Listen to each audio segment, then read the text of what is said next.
Hello, friends. Hello, hello, Hey. hello. It is great to see you all. Thank you so much for being here. Y'all, I'm Stephanie, and that is Brad, and we are Steel City MTG. We love to play limited here, and we do our best to try to convince you all that the way you can have the most fun opening booster packs is by playing games with them, and you don't need a full box and 8 people in order to do that. You just need a handful of packs and one buddy, and you can have a ton of fun. And so that is what we try to do here on this channel as best we can. We try to demonstrate to you all the different fun ways that you can engage with your boosties. But we would not be able to do that without our friends at The Vault. The Vault is our local game store here in Pittsburgh. We love The Vault, and is a WPN premium store. They have Marvel superheroes singles for sale right now on their website. So if you are looking for some of those hot singles... No. If you like Squirrel Girl, they've got a bunch of different printings of Squirrel Girl on there. I know a lot of people are really excited about Squirrel Girl. People are excited about Thor. There's a bunch of people excited about a bunch of cards in this set. So definitely check out the Vault. And if you use our code, it doesn't we don't get paid for it, but it lets them know that we sent you. And how exciting is that? And it also saves you some money. That's also very exciting. Hot singles in your cart. Exactly. If we open the Infinity Stone, you're looking for one for your Preston deck. Okay, we'll keep that in mind. But yeah, y'all. So today we are playing with Marvel superheroes. We had the opportunity to play in the early access event on Wednesday. Neither Brad nor I did especially well. I think the best run that we had was 4-3. Yeah. And I finished another event like off stream at 4-3 the other night. Right before it was like I wasn't sleeping on Wednesday night, and so I just finished the run that I did. I went 4-3 on that one too, but yeah, I didn't do too much better than that.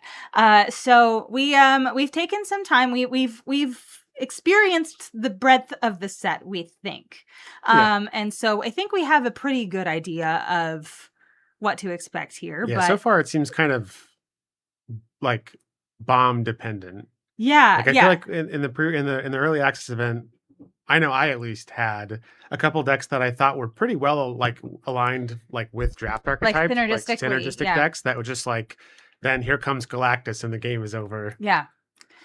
I agree with you. I think that is probably going to be the big shortcoming of this set, and I think of probably a lot of the UB sets. It's just like they want to have that like those really big splashy creatures, and or non-creatures, just things that whenever they're played just are game-endingly good,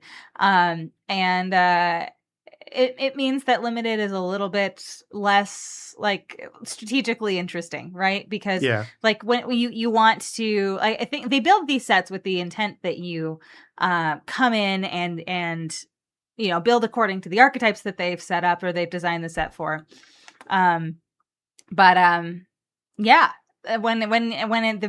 The best thing for you to do is just to play all of your cards all of your best cards, irrespective of what the archetypes are. It can kind of be a little challenging, right? Yeah, there were quite a few decks that we ran across that were just 3 or 4 colors. Yeah. Also, hi, Brad, and hi, Alter. Good to see you all. Hey, friends. Yeah, we'll see. I mean, like with Strixhaven, for example, right? I feel like early Strixhaven, like pre-release weekend, early access was a lot about was like really focused on the colleges and like building those decks. But then as time went on, people kind of stopped doing that, and it was all about soup. Yeah. And so like, I don't know, maybe as we get more familiar with the cards, it'll be different, but yeah, maybe. We'll see. So one of the things that I noticed, and now Brad, so for those of you who are new here, first of all, hi, welcome. But what we're going to do during the stream is we're going to do a little slideshow. We're going to teach you about all the different draft archetypes. We're going to teach you about, we're going to go through the cards that people are looking at for like dollars, but that's always super inflated and it always changes over pre-release weekend, but we do have that information for you. We're going to talk through the archetypes and look at the signpost cards and things like that so that Brad and I have a little bit better of an idea of what we're doing on stream here. But as we do that, I probably am going to offer a little bit of commentary.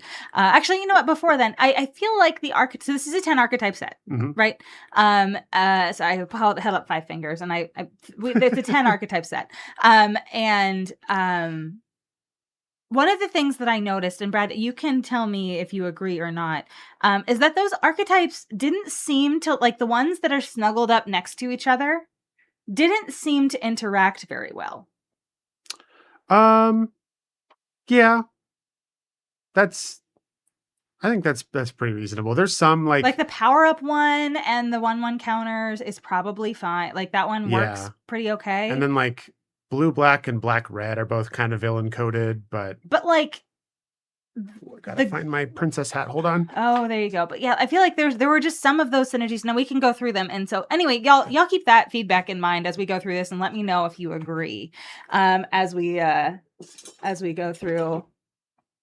Sorry, Princess Hat was hiding from you. Right. But yeah, you'll have to let me know if you agree after we go through these archetypes here. Okay? All right. Are you ready, Brad? I'm ready, Brad. All right. Okay, so Marvel superheroes. We've kind of hinted at this a little bit in the past, and even a little bit on this stream so far. But the recent Universes Beyond sets have not really had strong limited archetypes so far. And I think that in large part was due to the fact that they were small sets. There were I guess there were two big complaints that we had about the Turtles and Spider-Man. That being that the number of cards in the set was relatively small, and there were a lot of a high concentration of legendary creatures, especially at common rarity, which made deck building difficult, especially in a sealed environment where you didn't have as much control over what cards were in your sealed pool. There was also those last two, Spider-Man and Turtles, were also only 5 archetype sets, which kind of limits the design space a bit. Now, Marvel Superheroes does sort of address a couple of those, right? The set this is a 275-ish card set, which is similar in size to Secrets of Strixhaven. So it's kind of not as big as some of the flagship sets have been in the past, but certainly bigger than Spider-Man and Turtles. And there's also no legends at common, which is an improvement. However, on the flip side of that, all creatures that are uncommon rarity or rarer are legendary, which I didn't think was a huge issue on early access. I don't think I ever ran into problems where that affected my gameplay or my deck building decisions all that much. But it is a thing to know. So we're kind of I'm trying to remain cautiously optimistic about the set, despite not really being a huge comics guy or and having some concerns with the structure of the set itself. But that said, you can make any set fun, any game of Magic fun, if you just decide that you're going to try to have fun with it. So that's what we're going to be doing today. This is for those of you that are, maybe newer and you're tuning in because you're excited to see pre-release. Maybe you're going to be going to your first pre-release this weekend. What you can expect from that event is you're going to get a pre-release kit, a box, and in your box you'll have 6 packs, 6 play boosters like the ones that we have here. Additionally, you'll have 1 foil rare promo and a spin down D20 to help you track your life total and such. You're going to open those packs. You're going to open all of those packs. You're going to build a 40 card deck with the cards that you opened in your packs, including your promo, and including basic lands that will be provided by your game store. We'll talk more. We'll sort of show you that process as we open our packs, and we'll talk through our deck building decisions and things you kind of want to be on the lookout for as we're actually getting into the packs. But for now, we're going to talk about the mechanics that are in the set, as well as the draft archetypes for the set, so you can sort of get an idea of what you're going to be stepping into as you go to your pre-release events. So our first mechanic, and probably the biggest mechanic in the set, is Power Up. Now, Power Up is an activated ability that appears on creatures. When a Power Up ability resolves, it will always put some number of +1/+1 counters on your creature, but also might come with other effects as well. Notably, you can only activate a Power Up ability once for any given creature, right? Any given creature, you can activate its Power Up ability once. Also, the cost to activate a Power Up ability is reduced by the creature's mana cost if it entered the battlefield that turn. So, for example, with Serpent Specialist here, it's a 1 mana creature, and it has a power-up ability for 3 and a green. If you had 4 mana, for example, you could cast it for 1 green, and then spend 3 generic to power it up, because its power-up ability is reduced by its mana cost the first turn it enters play. And as we said, this is sort of the main mechanic of the set, and as such, it appears in all colors. Next, we have Teamwork. Now, Teamwork is an optional additional cost that appears on instants and sorceries in the set. As you're casting so Teamwork will also always come with a number. So you can see it. You can see here, We Say Thee Nay has Teamwork 2, which means as you're casting this spell, you can tap any number of creatures you control whose combined power is 2 or more. And then if you do, you get some additional benefit when your spell resolves. So in the case of We Say Thee Nay, it counters a target spell unless its controller pays 2. But if you paid the Teamwork cost, then it's counter unless its controller pays 4. There are a handful of Teamwork spells in the set that are modal. So like it'll be choose one of 2 options, but if you paid the Teamwork cost, you can choose both. So that kind of thing. This also is not doesn't take up a large amount of design space, but it does appear at least a little bit in all colors. Next, we'll talk about plans. Now, plans isn't a mechanic so much as it is an enchantment subtype, but essentially the layout of a plan, they will have 2 triggered abilities. The first triggered ability will say when you meet some condition, you will get some effect and then put a plan counter on the enchantment. And then the second triggered ability will trigger when you have some number of plan counters on that enchantment. You'll sacrifice the enchantment and get some really cool effect out of it. So you can see here with Doom Reign Supreme, it gets a plan counter whenever a villain you control enters. And then when it has 5 plan counters, you sacrifice it and you can cast 2 of your opponent's spells without paying their mana costs. Very, very cool. Now this does, for plans, there's 1 in each color, except for black gets 3 of them, because it's very villain coded, and black is the villain color after all. All right, then last, we have a returning mechanic in Connive.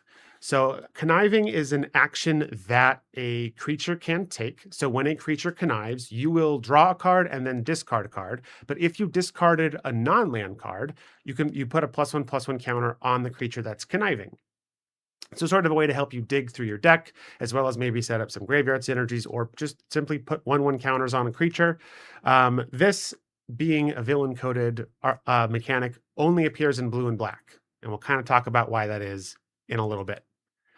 So next, what we're going to do is we're going to talk about draft archetypes. So when you're building your pre-release deck, after you've opened your packs and you're looking at the cards that you have in your sealed pool, you're probably going to want to focus on 2 colors, right? So pick your two best colors in your sealed pool, and you're going to try to build a deck around it. Now, when Wizards of the Coast is designing these limited sets or designing sets, they do so with draft archetypes in mind. And these are kind of like general guidelines or themes or sets of mechanics that you can expect to see based on the pair of colors you're building your deck around. And each archetype will have a signpost uncommon, which will be a card at uncommon rarity that is both of that archetype's colors, and it sort of embodies the core of what that archetype is built around. So we'll show you those as we're talking about these, and they can sort of help remind you of what the archetype is when you're actually building your deck. It give you some hints as to what cards you might want to be on the lookout for as you're putting your deck together. Now, you don't necessarily have to follow these archetypes. They are just guidelines, but generally speaking, they will give you the best chance at building the best deck you can if you try to at least a little bit stick to what that archetype is about. So our first archetype is white and blue, and this is all about teamwork.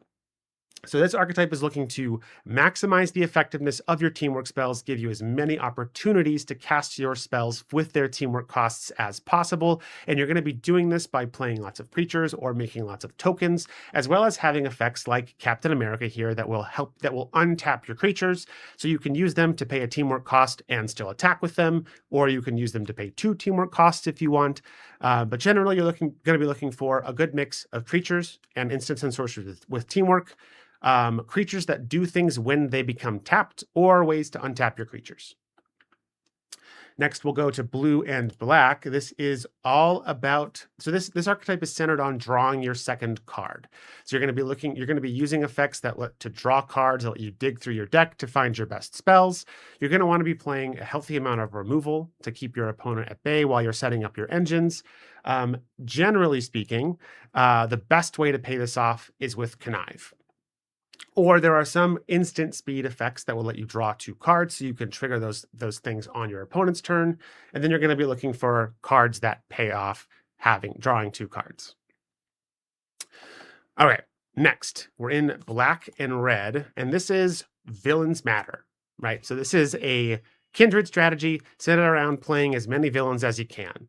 So you're going to be looking to play creatures fast to overwhelm your opponent, maybe use some combat tricks to quickly buff up your creatures so you can take your opponent out before they really can get set up. So you're going to be looking for villain creatures, effects that care about you having villains, and then effects that buff up your creatures so you can attack.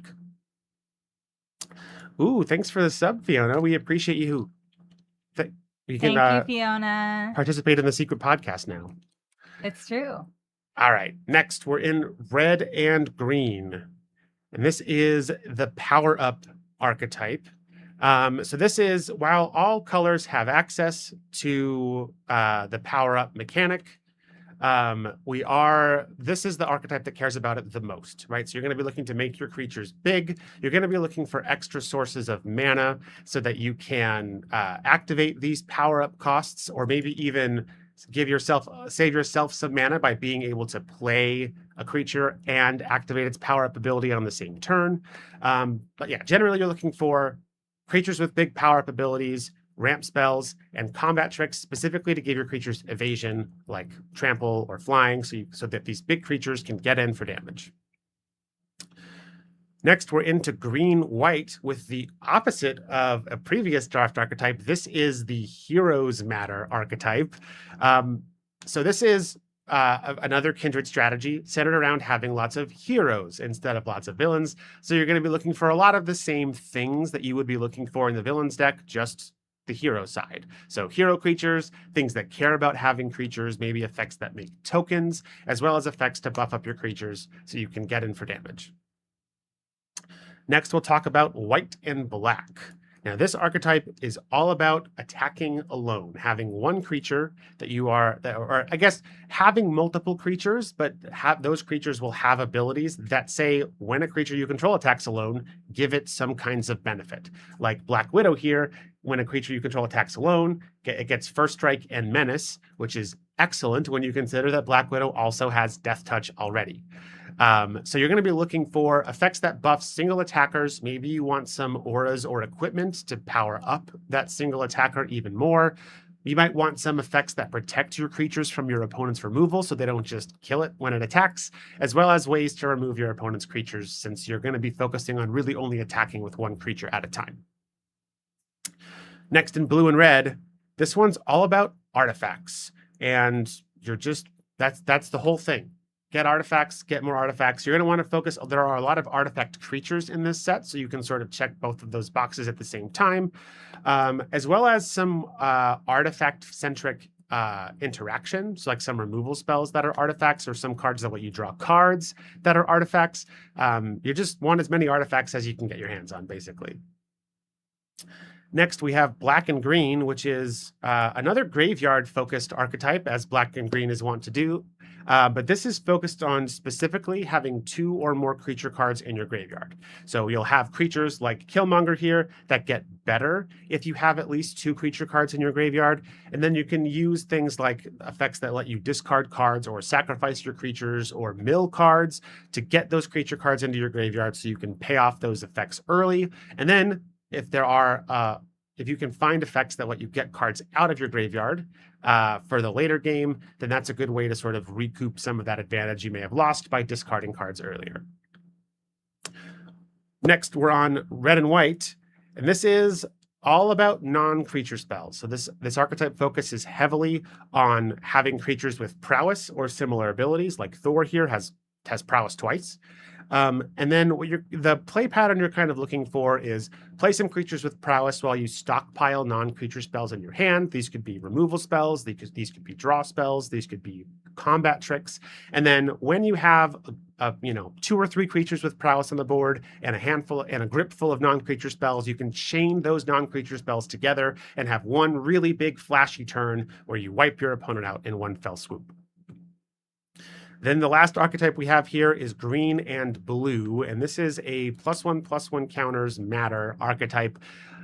This is similar to the power-up archetype because power-up abilities do put 1/1 counters on your creatures, but this archetype also has other ways to put counters on your creatures and has ways to interact specifically with +1/+1 counters rather than being more focused on specifically power-up effects. So you're going to want to make sure that you have a good amount of evasive creatures, things with flying or trample, and then effects that give 1/1 counters to your creatures or synergize with putting 1/1 counters on your creatures.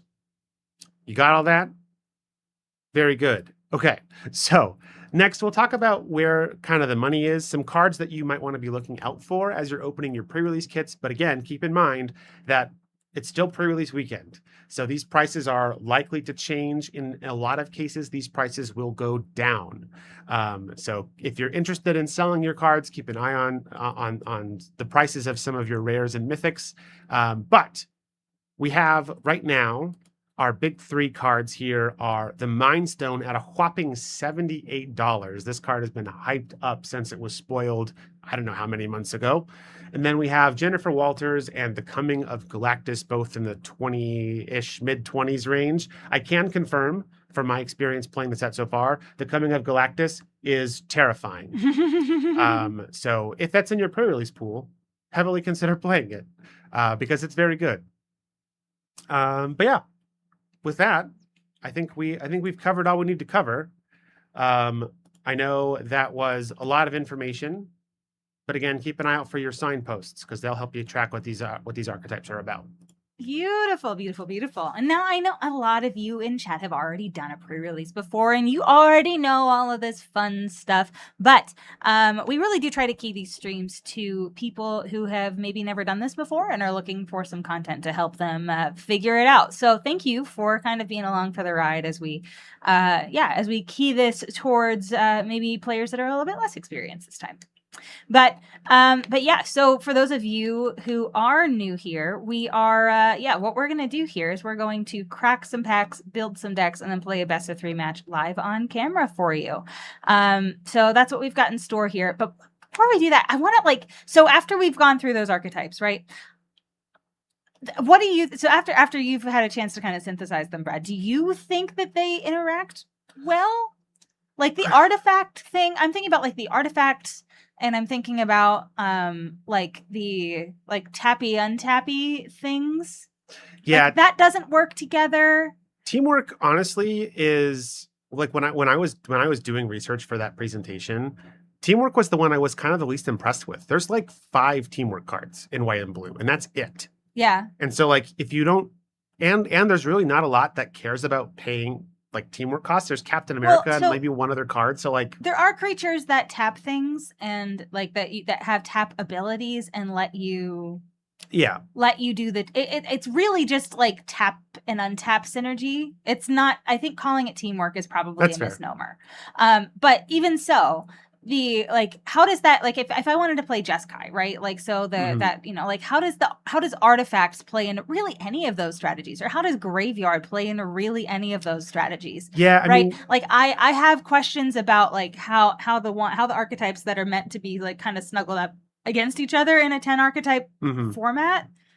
I have questions about how some of those interact. Now, some of them are fine, the 1/1 counters and the power up. Those go together well. Fine. And you can do, if you're doing connive stuff in blue and black, then that goes with creatures in graveyard because you could put, you could use connive cards to put creatures in your graveyard. Yeah, I guess. I'm just trying to think artifacts, of other things heroes. Heroes and graveyards. How is that? I mean, it doesn't always have to be a clean, a clean merge, right? But I feel usually at least there's something that kind of can tie them together, and for this one it just kind of feels a little loose. Yeah. So, Connive seems like a standout that can support other archetypes on its shoulders. Yeah, no, I agree. Yeah, so I mean, there are some synergies. It's just it doesn't feel as seamless as like the Final Fantasy set did, for instance, for me. Final Fantasy had a whole lot of really good cross synergy. It really did, and it just felt like, I don't know.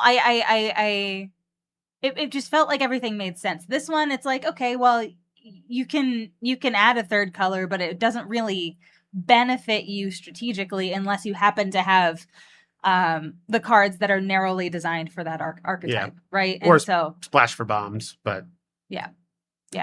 So I do think the strategy here is going to be stick to 2 colors, splash for your bombs, and I think that's just that's just how you play this.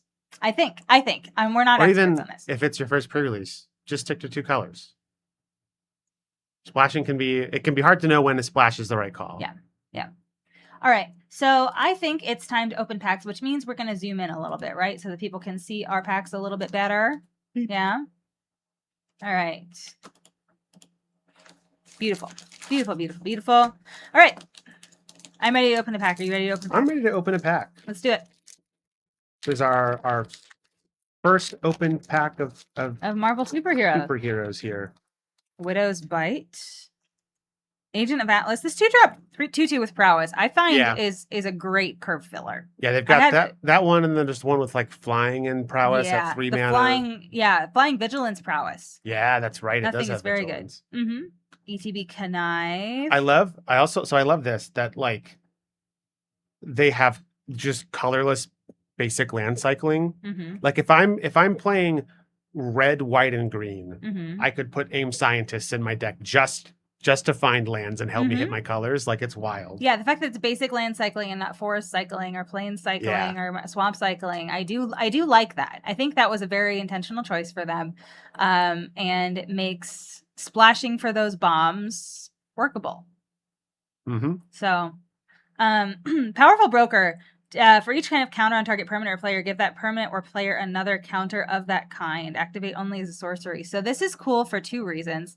One, for the obvious like +1/+1 counter stuff that you're gonna get in green blue and then green red with the power up stuff.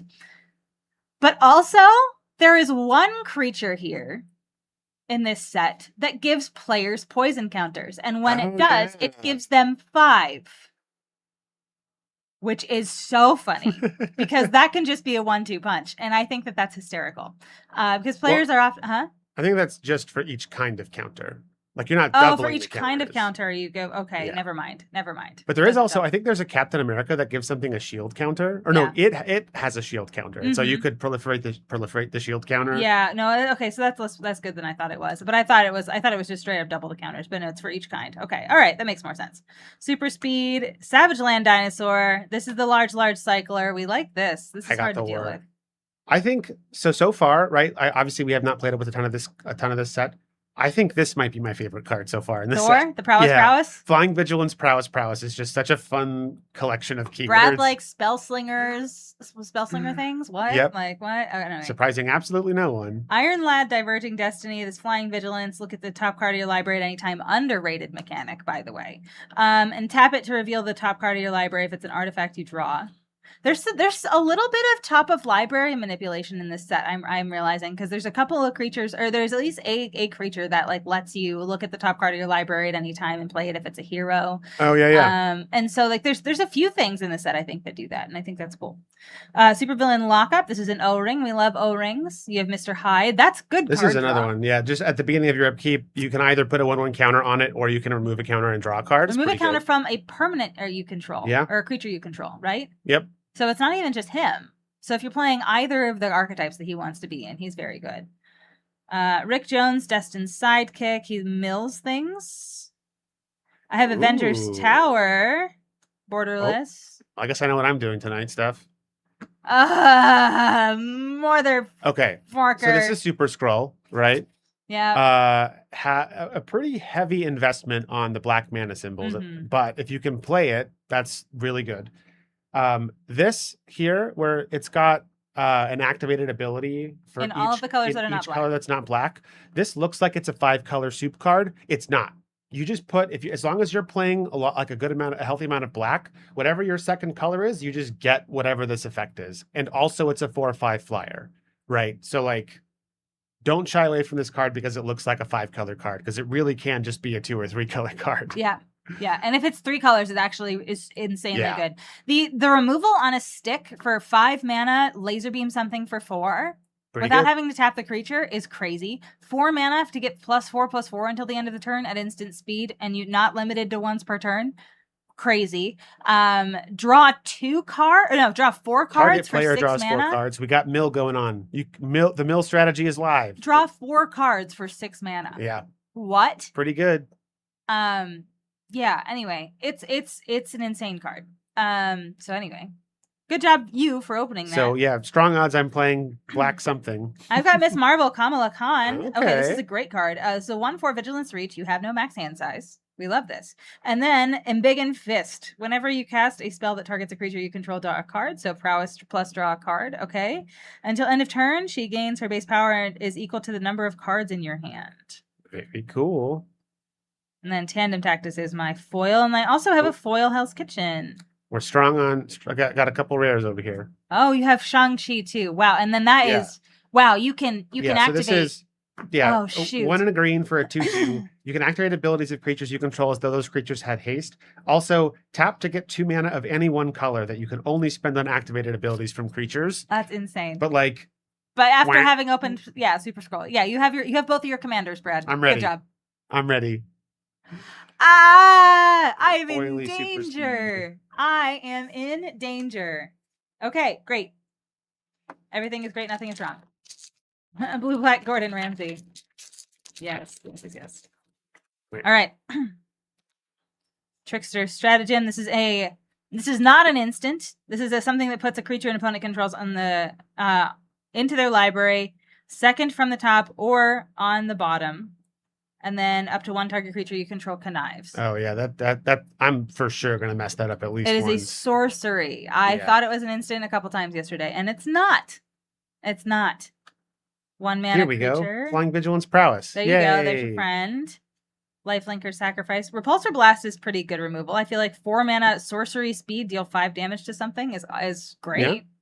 I'm sorry, to target creature. 5 damage to target creature. And then if you tap a creature and use its teamwork cost, then deals 2 damage to that creature's controller as well, which is kind of cool. Sorcery speed again, but Well, we are playing Commander Sunday, but I'm also apparently doing it today. So double Commander, how fun!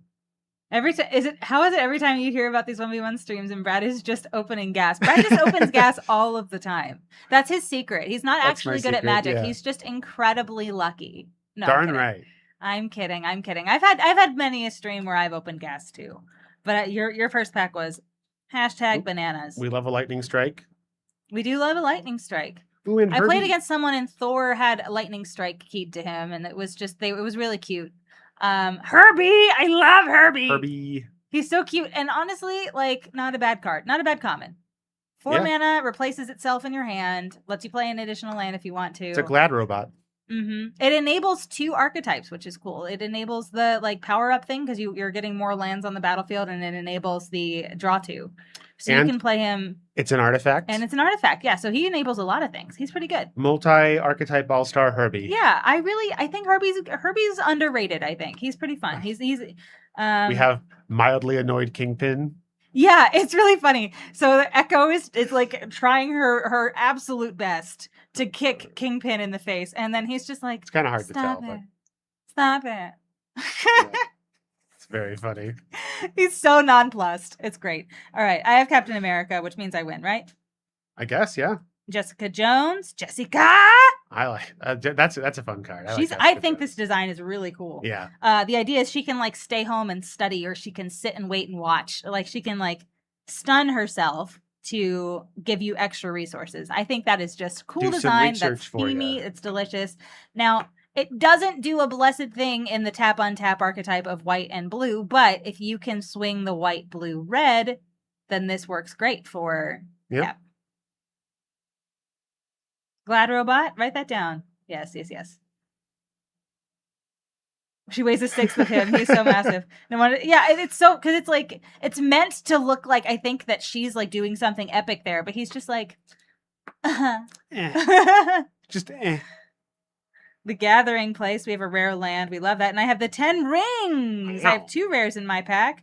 My max hand size is 8 mana. My max hand size is 10. At the beginning of my end step, if I have fewer than 10 cards in my hand, I draw cards equal to the difference. Now, if that's not a commander card, I don't know what is. Yeah, big I commander don't card know energy. that I'm playing that in limited unless I have so many cost reducers for artifacts, which I don't think exist in this set. So, yeah. We have a big mana rare that does nothing in limited. Whee! I have the Secret Invasion. Ooh. 3 mana aura, enchants a creature you control. When it enters, exile up to 1 target creature other than enchanted creature until this aura leaves the battlefield. Enchanted creature becomes a copy of that creature until this aura leaves the battlefield. Also, enchanted creature has ward 2. So this is like Oblivion Ring, but also I get to have the creature that I exile. Okay. Go nuts, it's screen removal. Ooh. Foily Jessica Oh, Jones. Foily. Okay, fine. You I just have to be better than me. you every The chance card I that I get. was most excited about in my booster pack, you just like did better. I just gotta win up Fine. you every chance Whatever. I get, Steph. Whatever, Brad. Whatever. Okay. Wait. Hydra. Oops. Kree Commandos. Flying Vigilance Prowess. Love that. Where's my super suit?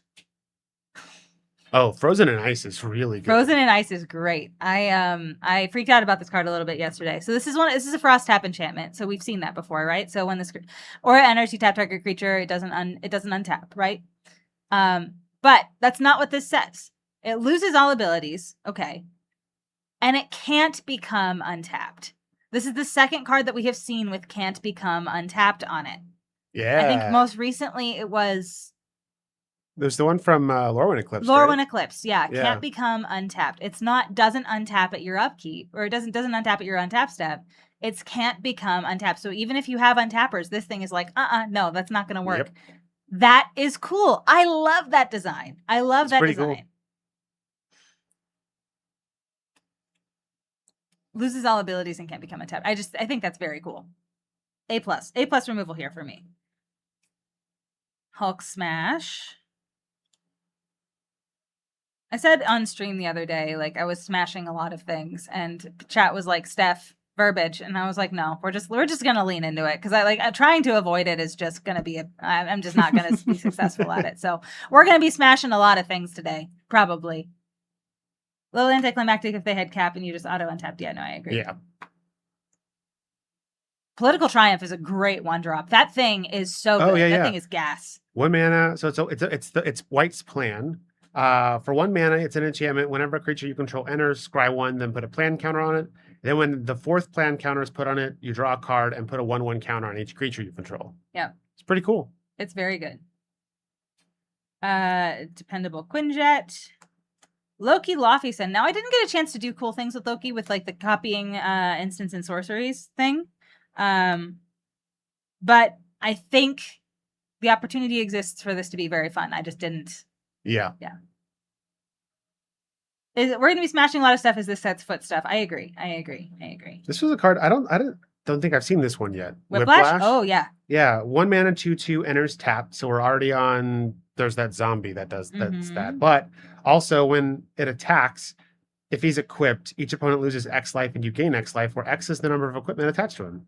Okay. Pretty neat. Nice. Too evil to stay dead. I don't know that I've seen this card. This is a 3-drop sorcery teamwork 4. Choose target creature card in your graveyard with mana value 4 or less. If this spell is cast using teamwork, instead just choose target creature in your graveyard and return it to the battlefield. I feel like this is a Furia card, Brad. Oh, yeah. Because you absolutely have teamwork 4. Yeah. In there. Like you have just big old heckin' chonkers and just like grab something back and put it on the battlefield for 3 mana. Yeah, that's not bad. That feels real good. I'll have to look into that. Too evil to stay dead. All right. Ooh, you have Absorbing Man. Absorbing Man. I think that card is designed. I mean, it's the flavor is there, and I think that's what they're going for with the design. It just doesn't play into any of the archetypes. Like read what it does. Yeah. So it's a 3 mana 4/4 with vigilance. Off to a great start so far. At the beginning of your first main phase, until your next turn, Absorbing Man becomes a copy of up to one target artifact, non-aura enchantment, or land, except his name is Absorbing Man. He's a legendary 4/4 human villain creature, in addition to his other types, and he has vigilance. Yeah, so like it's interesting. And he doesn't become a copy of another target creature. It's an artifact, a non-aura enchantment, or land. Which I guess if they had an enchantment creature or an artifact creature, that's different. But Hi, Reactive. It's good to see you. Thank you for the first time chat. It's nice to meet you. I'm Hey. Stephanie, and that is Brad. It's nice to meet you. we also have a We request. do for have an some- emotional support, Fleam Redemption. Yes. We do need some emotional support here. Great A 2 and 666. Very nice. Yes. Thank you for redeeming the Fleam. We love a Fleam redeem here on the stream. Right? To see what I did there was That was pretty it was good. a whole thing. Yeah. It just kind of rolled off the tongue. I didn't even plan it. But yes, we do have some emotional support here, and that is good because Brad is opening better cards than me. All right, Baron Schlucker. Oh. Hydra Overlord. This is the comic book art variant. Villain spells you cast cost 1 less. Whenever a villain you control enters, you may have it connive. And then I have Origin of the Avengers as my singular rare in this pack. I can scry 2 and then put a hero with mana value 3 or less from my hand on the battlefield. If I don't, I draw a card and then put a 1/1 counter on each creature I control. Okay. He's this set's Hydra Man. Does a weird guy that does things you don't know yet. Yeah, that's fair. I have a second rare in my pack. Okay, of course you do. This is Vision Quest. I don't know if that's good in limited. Well, let's see. So X blue red for a sorcery. Search your library and or graveyard for an artifact creature card with mana value X or less and put it on the battlefield with X additional +1/+1 counters on it. If X is 4 or greater, it gains haste until end of turn. If you search your library this way, shuffle. I guess if you open like Ultron or whatever, I don't know. If you open Yeah, I mean- like Vision, maybe Vision's cool. Like that's because it's the Yeah, quest for. I feel like if you can get this for 6 mana, right? So if you get the X is 4, right? Then you're getting an artifact creature that's at least a 4/4 because it's going to enter with 4/1 counters and it gets haste. So I feel like you could set up, if your deck is set up well, you could just Yeah, well, here's the thing. There's a lot of artifact creatures that are in the set, right? yeah. Not all of them are worth tutoring for. In fact, a lot of them are not. Yeah, but I Um, wonder if the benefit of this card is just you have a big creature, right? Because you're regardless of what creature you're getting, you're putting some number of 1/1 counters. You're on. right. You're right. So like, That's probably fine. I haven't played against the artifact archetype yet. yeah, So that's after all of Wednesday. I don't think I played against it, and I definitely know I didn't play it once. But I think that's also probably like an indication of the fact that the archetypes not all of the archetypes snuggle up to each other very well. And like the artifact archetype, I think is one of the ones that is probably weakest in terms of like playing well with the other archetypes, because like there are cards that are just good for the artifact build. And if you don't have those, you're probably playing other colors and you're probably not splashing for those. This is the artifact deck kinds of cards. I don't know. I mean, I might not be reading that correctly, but like I know there's like I think it's War Machine is like a white and red artifact creature, but at the beginning of combat on your turn gives another creature a plus X plus O or X is power. So like if you had this in your pool and you could find it with Vision Quest, that would be really good. Okay, yeah. But fair. that is kind of like a pretty specific scenario. But Yeah. Yeah. it definitely seems yawning. like Oh my gosh, it's I probably know. not a card you're just putting in any old deck. Like you probably are definitely trying to build around it. All right. So I just need to complain a second to you all, and you probably can't see this, but this is Zero American Dew. Oh, Mountain Dew Zero is like my poison of choice, right? Like if I'm gonna slowly poison myself with artificial sweeteners, I'm gonna do it with Mountain Dew Zero. It's Zero American Dew. What? Why? we don't love it. Why? I know. What the heck, indeed. I really... We bought a case of this before and didn't realize it, and we were like, okay. We'll wait until they're done being stupid with it. But then I made the mistake of getting our sodas, like ordering some sodas for like our events and stuff this weekend, via Instacart, and the more American do, and I Not ideal. no, I'm not. But I choose to believe that what maybe they're referencing, because it's like a weird green liquid, right? Maybe they're just referencing the reflecting pool. Maybe that's what they're suggesting it is, right? Maybe they're calling back to the nation's great triumph of the reflecting pool remodel. That could be, yeah. Yeah, I like it. That's a good theory. So so let's open this pack, but I'll tell you. So I've seen some science about this reflecting pool scenario, right? And the swamp, I know, right? So I've seen some science about it, and so I guess people are like they were dumping hydrogen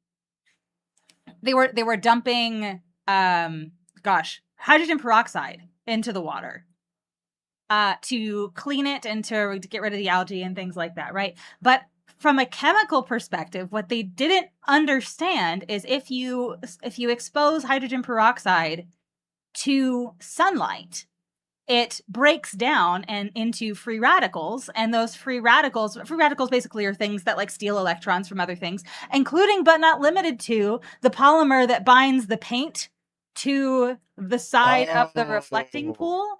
And so as they're cleaning the pool with hydrogen peroxide and it's being exposed to sun, a chemical reaction is taking place. The hydrogen peroxide is breaking down, and it is breaking down the stuff that's holding the paint to the pool. And it is so funny. It is such a catastrophic failure. Anyway. What a mess. What Does it taste like freedom and microplastics? Sure does. Frozen Ice, another copy of that. Second copy of that. I'm not excited about that. Pet Avengers. I like the Pet Avengers a lot. Not even just because the type line is just the stuff of legend, but or the stuff of distinctly not legend, I guess I should say. But yeah. I just think it's 4 mana 4/4 with reach. I already like that card, and then it does other things. So that's neat. So that depower card, I know, like, I don't know from a templating perspective how you would even word it, but it would be so funny to me if that card let you, like, if the creature that you targeted could activate its power up abilities a second time because you depowered it. Yep. Oh, that's so funny. No, you're totally right. Vision of Love. Ooh, this Blazing Crescendo looks pretty cool. It sure does, and I have a Hulk Smash. So if I'm not already playing Hulk Smash, I'm absolutely already playing. I have a fancy one. I can smash you fancy style. But Steph, not on stream. Not on stream. No, I absolutely do it on stream. I almost just like put a command in chat because we have an ad starting soon here. But I almost just put the command in chat !smash instead of ! ad. Oh gosh, can't wait for Only Brads, right? Thank you all for hanging out with us during the ad break. We appreciate you. If you are listening to this right now, it is because you are subscribed and you get to listen to the Secret Podcast through the ad break. Secret Podcast. Thank you for subscribing. We appreciate you. Photon, Blast Barrage, The Masters of Evil. That's a fun one. Yes. Wolverine! I got Wolverine! This is my first rare that I'm like very excited about. Wolverine's pretty good. Oh, I like Wolverine a lot. A lot. Oh, I've got Human Torch. What does that do? 2/2 with flying. When you draw a card, if you control another hero, Human Torch deals 1 damage to target opponent, and you can power it up for 7 to put 3/1 counters on it. Okay. One part of a 4-card infinite combo. Oh, with all the different with all the different Fantastic Fours. Yeah, because they all do. When this happens, this other thing happens, and then when that other thing happens, this other thing happens, and then when this but it goes in a circle. Grinding Station combo. Yeah. But it's superheroes. All right, and my rare here, I've got Baron Helmut Zemo, which is an absolutely wild card. So for 3 black pips, so I'm probably playing black between Baron Zemo and Super Skrull. But when you cast a black spell from your hand, he connives, and then he has this boast ability. So if I've attacked with him, I can activate this ability, the cost for which is exile any number of black cards from your graveyard with 15 or more black mana symbols among their mana costs. And you get to copy those cards, and you can cast up to 3 of them without paying their mana cost. Okay. So probably never happening in limited, but still pretty cool. Yeah. Oh, look, I have Hulk Smash. Ooh. Oh, it's foil too. My rare, for those of you coming back from the ad break, my rare was Wolverine. Fierce Fighter. How exciting. All right. Next pack. Number 5. Really quickly, friends, while we have you all here in Light, I know you're Light's most excited about this part of the stream. You're very excited about this part of the stream. But Sunday we are playing Commander on the stream. We don't usually play Commander here on this stream, so this is like a kind of a cool thing, right? But yes, Sunday we are playing Commander at 10 p.m. Eastern. That's our normal stream slot with Spencer Crittenden and Serge Jaeger. Spencer used to be the DM for the show Harmon Quest, which is a live TTRPG gameplay thing, which featured Dan Harmon and a bunch of other fun people from the world of television. Yeah, super cool dude, and also just like loves Magic. And so yeah, we're playing with Spencer, and we're also playing with Serge Jaeger, who is a very talented streamer in his own right, and is also a member of the Loading Ready Run crew. Super great and really fun to play Magic with. I've seen both of their deck lists already, and I'm really, really, really excited to play on Sunday. And I think it's going to be a great game, or a great series of games. So please come check that out and hang out with us Sunday night. All right.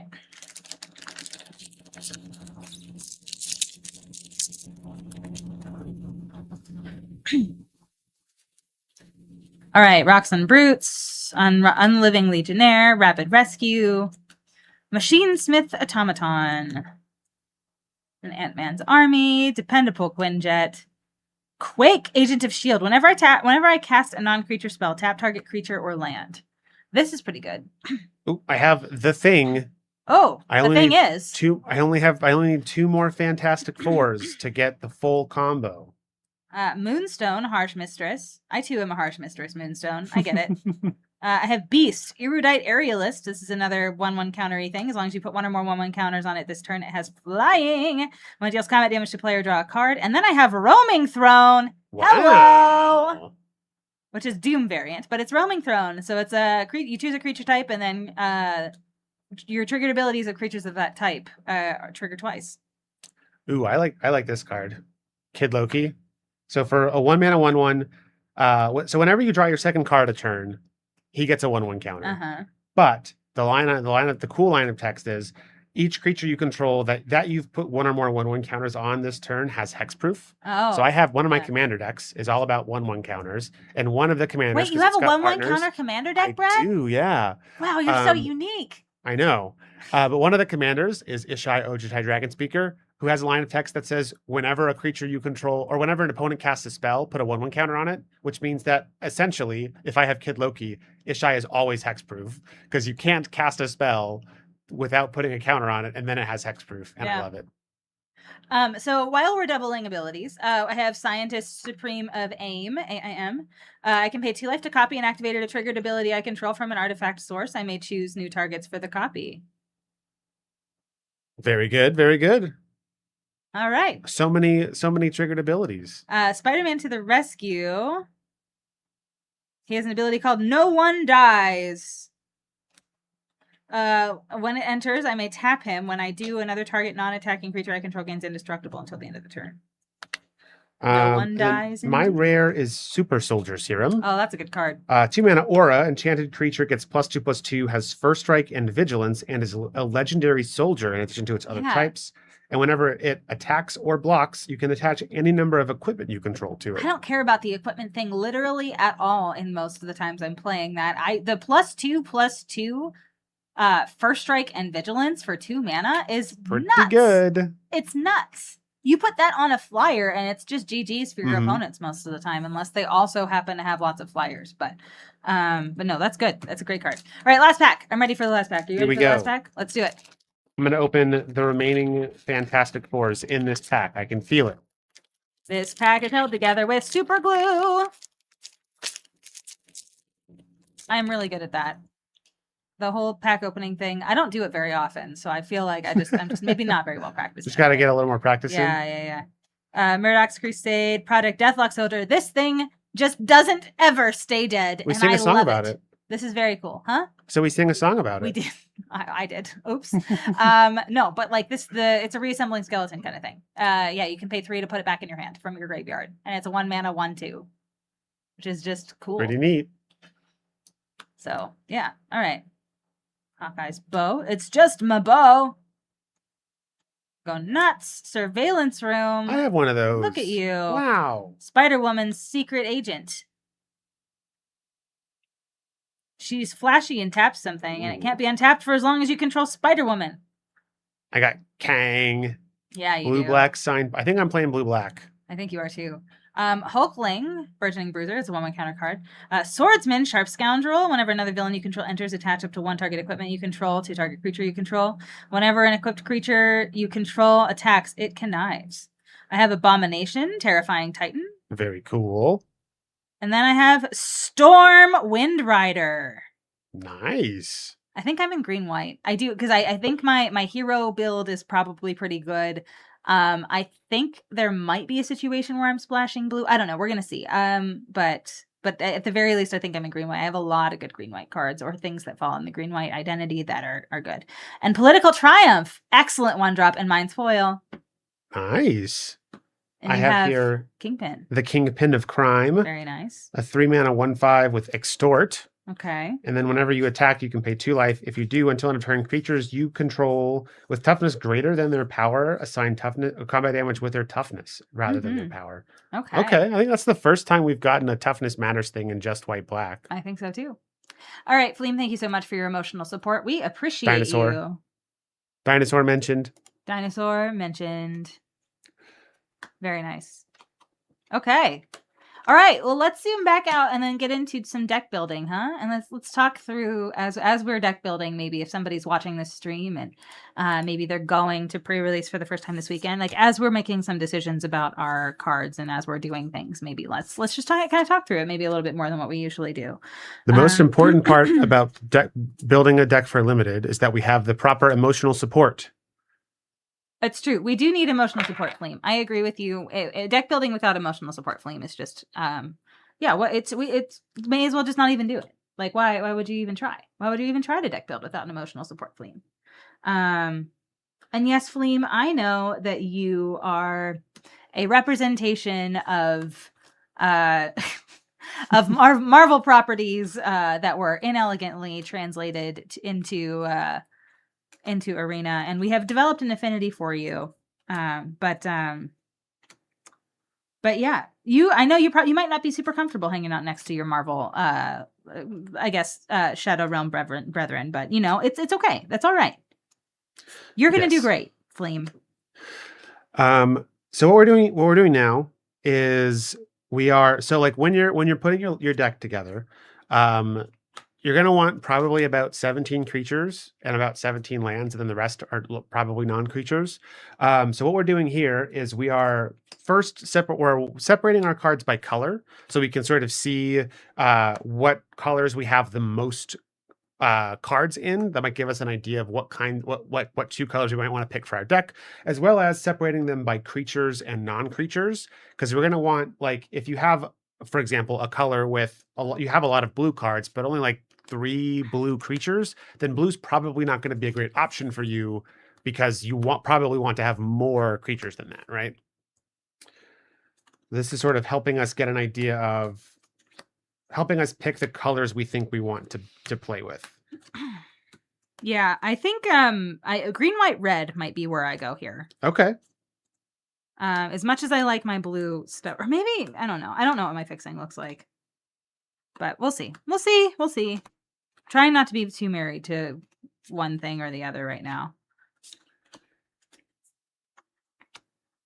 Baron Strucker.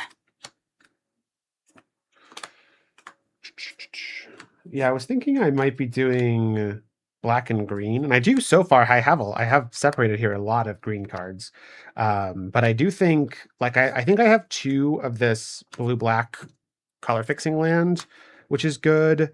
And so I think blue black might ultimately be where I'm going. I'd be surprised if that wasn't the case. Just from what I remember you opening. But I mean, there might even be a world, and I just remember that I have Absorbing Man here. There might even be a world where like I can try to pull off 3 colors and add green, but we'll see. We will let the sealed pool dictate. oh gosh. Maybe I'm not in white. I don't know.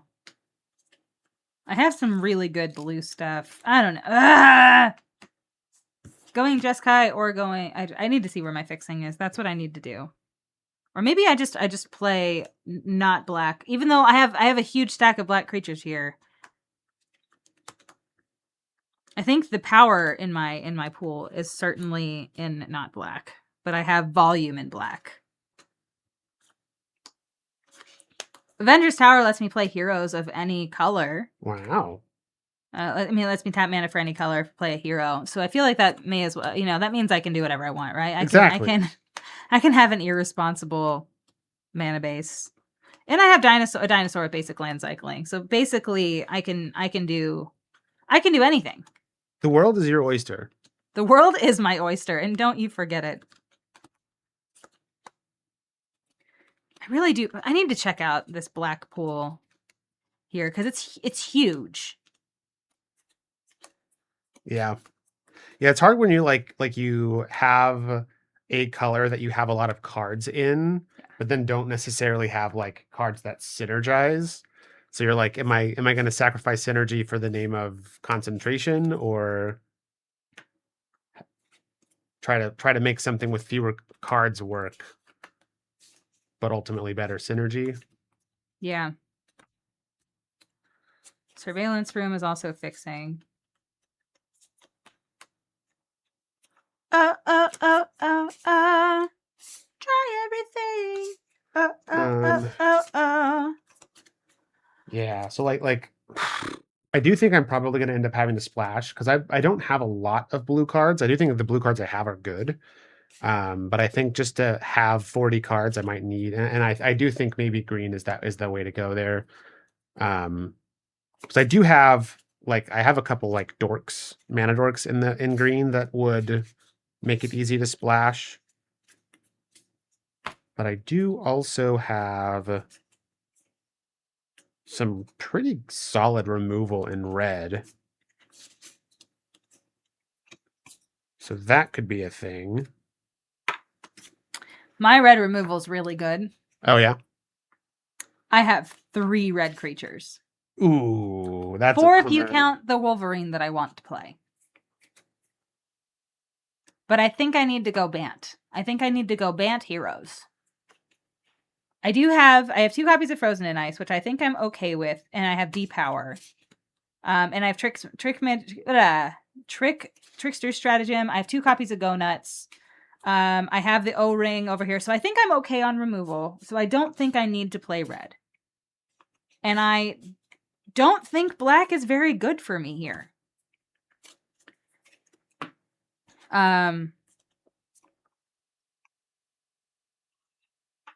Like, I have some cool villain stuff, but it's all like commons and uncommons that are not super impressive on their own. So I don't think I'm playing villains, and I don't think I'm playing red here, and I am so sorry, Wolverine. And I am so sorry, Scientist of Supreme Evade. But I do have lots of other like multicolored cards that I think I will be playing. And I have Roaming Throne, so if I stick with the hero thing, Roaming Throne is really good. Okay. So yeah. We're gonna see what we got here. With I think green and white are gonna be my primary. I think blue is splash. But splashing for things like Falcon, like Miss Marvel, like Iron Lad, I think is probably pretty good. So we're gonna see how this looks here. But it's not really a splash. It's probably gonna be I'm gonna be pretty hard in I think all 3 colors, but I think because blue is where like I have some good removal in blue, but Okay. I gotcha. So we have Agent of Atlas. That's a hero. Hey, Summer. Yeah, we're obviously still figuring this set out. We did some early access stuff that was pretty fun. So far, it kind of seems like the format is less synergy driven and more like bomb driven. But that, our opinion of that might change today. But we're having fun with it, I think, so far. Yeah. Still, trying to keep an open mind about it. Yeah, exactly. Yeah, we're trying to keep an open mind, and also like, I'm just more optimistic about the set in general, because it's a full size set with 10 archetypes. Well, it's not full. It's like a medium size set. It's not over 300 cards. It's like 270-ish, but that's a smallish normal size set. So yeah, but we're trying to keep an open mind, and I think we're doing a good job of it. I'm probably going to be playing Ban. I opened a Roaming Throne today, which feels really nice. I didn't realize that Roaming Throne was on the bonus sheet. Now, it feels really nice for me, but playing against Roaming Throne in Limited probably does not feel delightful. Like, I would not be super tickled by this. Even if you're just like, you don't have a ton of like creature, like a ton of triggered abilities for Roaming Throne's thing, it's still just a colorless 4/4 with Ward 2. I do have a ton of triggered abilities though. Yeah, so like I feel like it is a very good card, even if you only get even if you only like copy 1 or 2 abilities.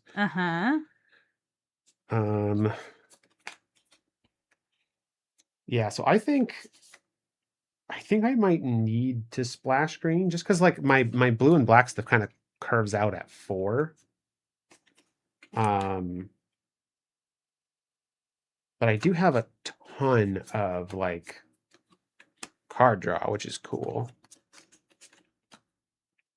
So like maybe I don't. Maybe I just am like play cheapo creatures and then just try to beat up all of Steph's creatures, and then that's good enough, right? I'm also playing cheapo creatures, but I think my cheapo creatures are better than your cheapo creatures. We'll see. I mean, 1, 2, 3, 4, 5, 6, 7, 8, 9, 10. 1, 2, 3, 4, 5, 6, 7, 8, 9, 10, 11, 12, 13, 14, 15, 16. Okay.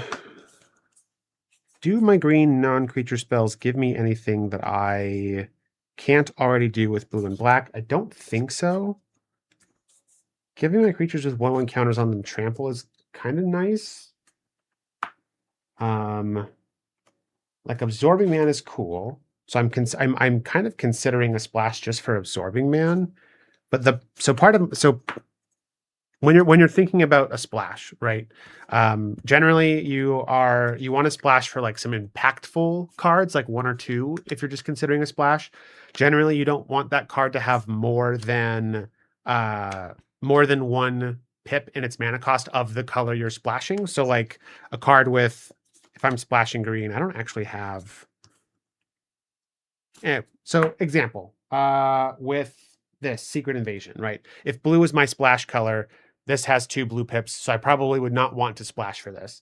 The other thing you're kind of looking out for is easy ways to get access to your splash color. So like both of my color fixing lands are in my normal colors, but if I had like a black green or a blue green, one of these color fixing lands, I would feel a lot better about a splash. But I do have mana fixing. It's just all of it's in green. So like, probably not. So a splash here might not be ideal. Is what I'm going for. I'm hard in 3 colors. I've got 4 lands. My deck is literally all heroes. So Avengers Tower is a command tower. And I curve out at 4 except for Falcon. And so I'm gonna go 16 lands. I'm gonna go 16 lands, and I am not double pipping it for any one color. I have 2 pips of white over here, but I think the deck is primarily white anyway, so I think I'm gonna have more white mana in the deck than anything else. I have a Roaming Throne. I've got like 1, 2, 4 pieces of removal. I think that's probably okay. It's less than I want, but I do have like Claim the Kingdom that's going to put counters on my things. I have Political Triumph that's going to draw me some cards. I have Dependable Quinjet that's going to fix my mana and give me a little bit of air support. Origin of the Avengers is going to like, it's, you know, puts counters on all my stuff, which is really good. And I have some counter synergy stuff up here. So I think this is pretty good.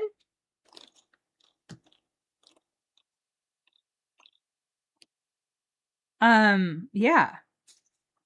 I'm feeling okay about this. How are you feeling about your build? I don't know. Like I feel like I'm trying, like my deck is in like control colors, but I don't really have like a super scary top end aside from, I guess, like Super Scroll is like a super scary top end. But I do have a lot of like conniving stuff and a few things that like do graveyard things. So I don't know. It's not going to be probably a very normal. Oh, I do have basic land cycling. So maybe I will try to splash for Absorbing Man here. Absorbing Man and maybe no, maybe the thing. The thing is cool. 7/7 with trample. All right. Thing is. The thing is. I just made a swap out for Dependable Quinjet. I found another copy of Go Nuts. I didn't realize I had 2 copies. I do. And this deck I do think has some 1/1 counter stuff, and I have a few things that like care if I am targeting my own creatures, like Kamala Khan does that, and so yeah.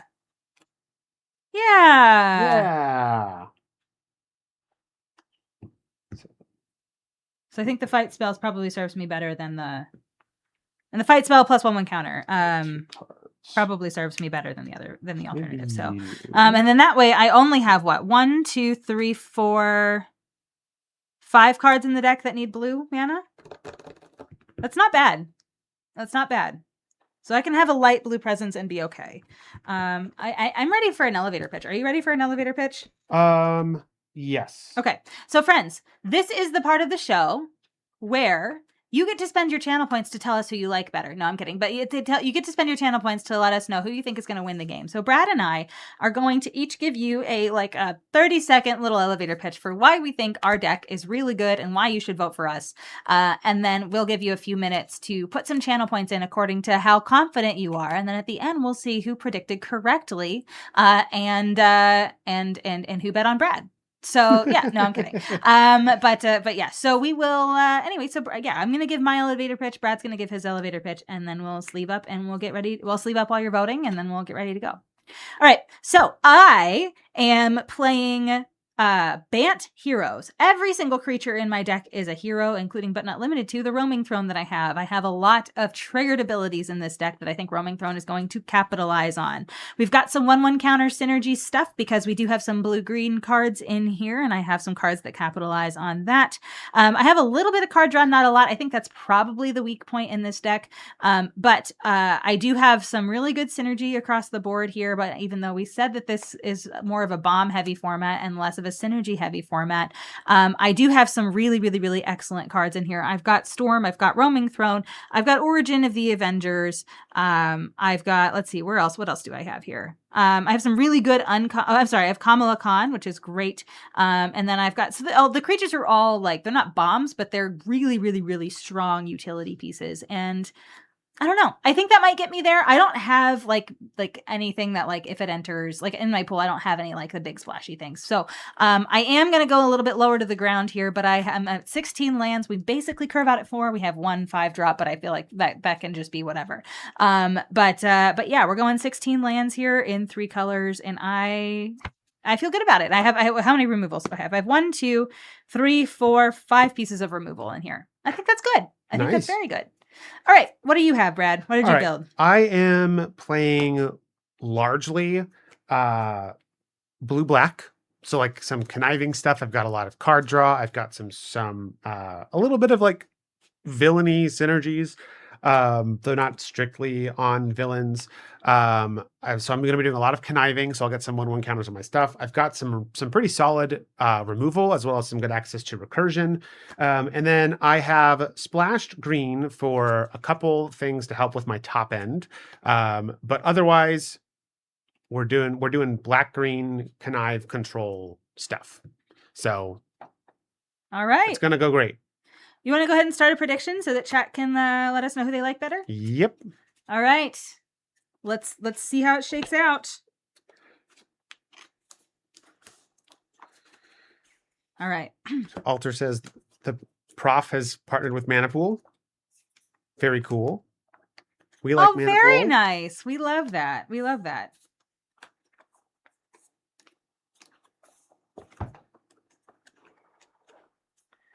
I mean, I know he's like, oh, wow. That means the Card Kingdom. He's off a Card Kingdom. Oh. Because that's a conflicting. Interesting. Oh, that's wild. That's very cool. Love that for us. Team Manapool, let's go. I'm going to go ahead and run an ad while y'all are jambling. But yeah, we will be back here in 90 seconds while Brad and I are just, we're doing some sleeving. But you get the secret podcast while we're doing so. Hooray. We love when people are on Team Manapool. And I, very excited about that. We are big Manapool fans. Fanapool, if you will. Mm-hmm.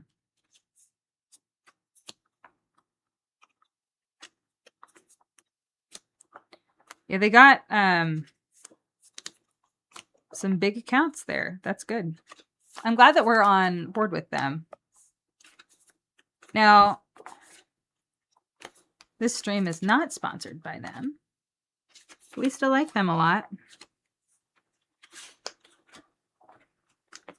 All right.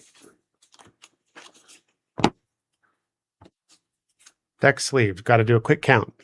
1, 2, 3, 4, 5, 6, 7, 8, 9, 10, 11, 12, 13, 14, 15, 16, 17, 18, 19, 20, 21, 22, 23, 24, 25, 26, 27, 28, 29, 30, 31, 32, 33, 34, 35, 36, 37, 38, 39, 40. I'm so good at counting. All right. And now we shuffle.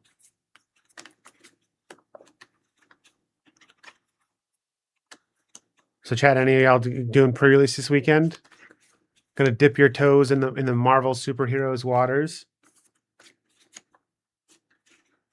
I know we've done a really good job, I think, of convincing you that you should, right? only nice things to say. I feel like we've taken a nice balance here. You know, like we're not dunking on it. It's a fine set. I think we're having fun with it. I will probably be ready for it to be done after this weekend, though. Like, I'll probably not want to like play a ton more with it after this weekend, but we'll probably do so. Maybe we'll do some more Marvel and stuff like next week and Wednesday and the following Sunday. Because we have lots of booster packs for it, and so we may as well. But we'll give it its fair. We'll give it a fair shot. Play with it a couple times. Open some good packs.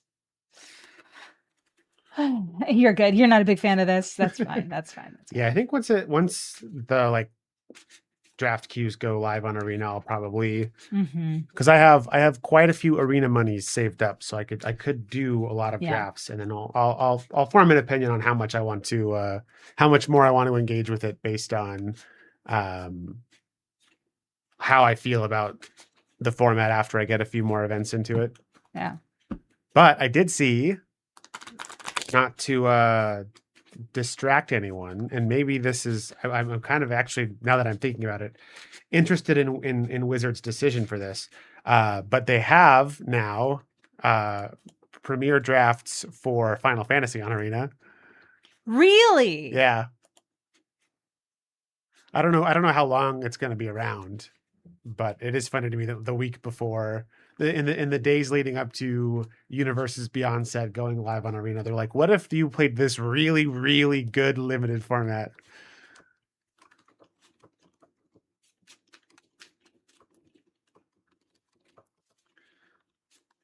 They also put up, I think, quick drafts for another set. I don't remember which one it was though. It was a magic set, I know, but like an in-universe set that they had quick drafts for. But yeah, when I was looking today, I was like, oh wow, Premier Draft Final Fantasy. That's fun. Yeah, I'm like so down with that. Quinn's like, oh, I gotta download Arena. All right, so the Jambling results are in. It's 2/3 of the points are for Steph. Okay. Confidence is with Steph. Well, which Steph's just confidence is means- not with Steph, so I feel like that's good. Maybe it'll supplement. It'll supplement my confidence. Just means more points for Team Brad when I inevitably win. Mark Rosewater said you should only play with what you're excited about and stop complaining about premium pricing. Yeah, that's fair. That's fair. All right, Fleem, thank you for your emotional support. We appreciate you. All right, Brad, you want to roll to see who goes first? Let's with our do it. fancy rainbow die. 6. I got 16. Wow. That's better than what I got. It is better than what you got. You're excited for some reprints, but this year you're spending money. Yep. All right. 7 cards. Let's see if this is going to work. 1 land is not going to work. Taking a mulligan. Okay. Oh yeah, we only have 2 Jamblers today. Oh, okay. 1 for Steph and 1 for Brad. Okay. Well,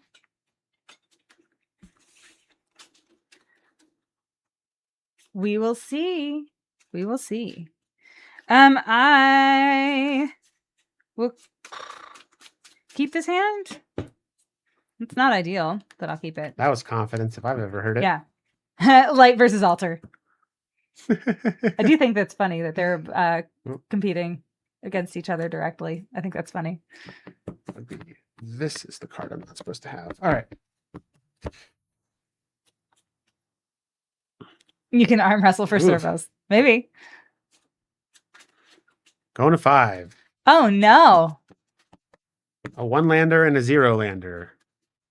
I'm on the draw, which is good for me, but maybe Light would have better luck retaining her channel points if we went with the arm wrestling route. I guess that's true. All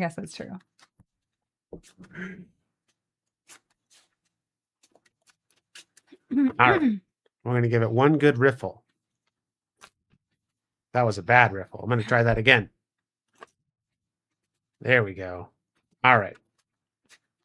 I'm a mess. I am a mess today. All right. 3, 4.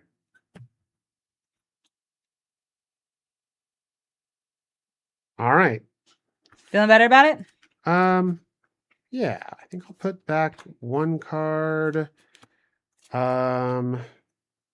2 cards. All right. Put them back like this. Okay. All right, here we go. I'm going to play planes. I'll pass. Draw. Island. Pass. Well, I need to change it to gameplay. Otherwise, how will people know we're playing games? Sorry. All right. Drawer. Ooh. I will play an island, and I will pay 2 for the Brave Brawler. It's a 2/1 with lifelink and power up for 5 on 2/1 counters, and I will pass the turn. Very brave. Very brave. Draw.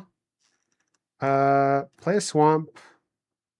Play Hydraulic Helper. We are playing games, Quinn. Yes. This is a 2/3 artifact creature with Defender, and I can tap it to get a blue, but I can't spend that mana to cast non-artifact spells. It's a power stone. A power helper. I'll pass. It's a Universes Beyond Power Stone man. All right, I will play a land, and I will. So you have a 2/2? 2/3. 2/3. I will pass the turn. Untap and draw. Oh, that's interesting. I'm gonna play Surveillance Room. When it enters, I'll surveil 1.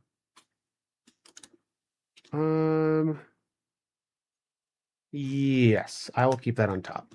And then I'm gonna cast an artifact spell, which means I can tap my Hydraulic Helper. Guess what, everybody? It's Herbie. Beep beep. Beep beep. Herbie is a 2/1 with flying, and when Herbie enters, I draw a card, then I can put a land from my hand on the battlefield tapped.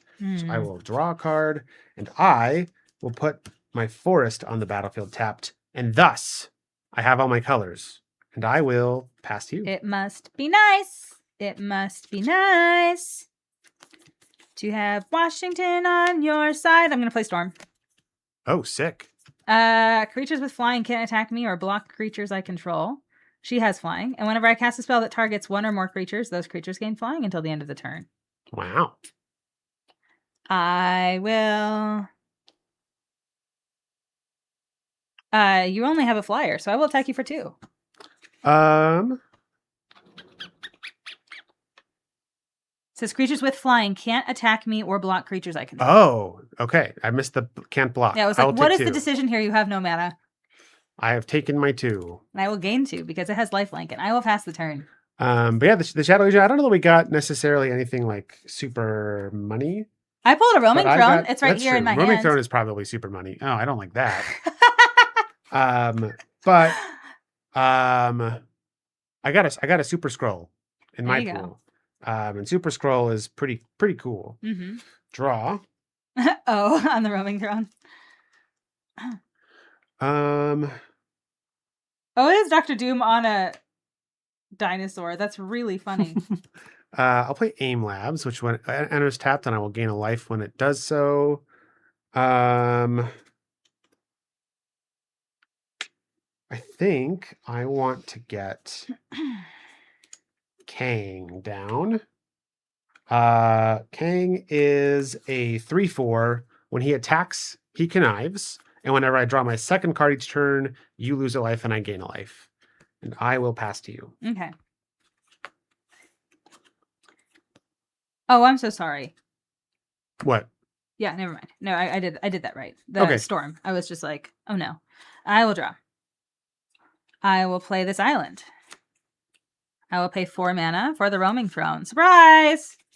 I'm shocked.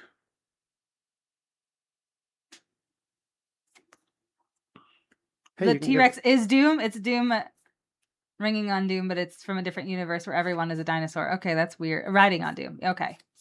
Wild. That is very strange. Doomasaur. Okay. Right.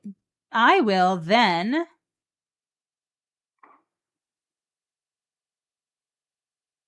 pay 1 for Go Nuts. I will teamwork it with the Doom variant. So I will choose 1, but if a spell was cast with teamwork, I choose both instead. Put a +1/+1 counter on target creature, and target creature I control fights target creature an opponent controls. I will put a +1/+1 counter on Brave Brawler.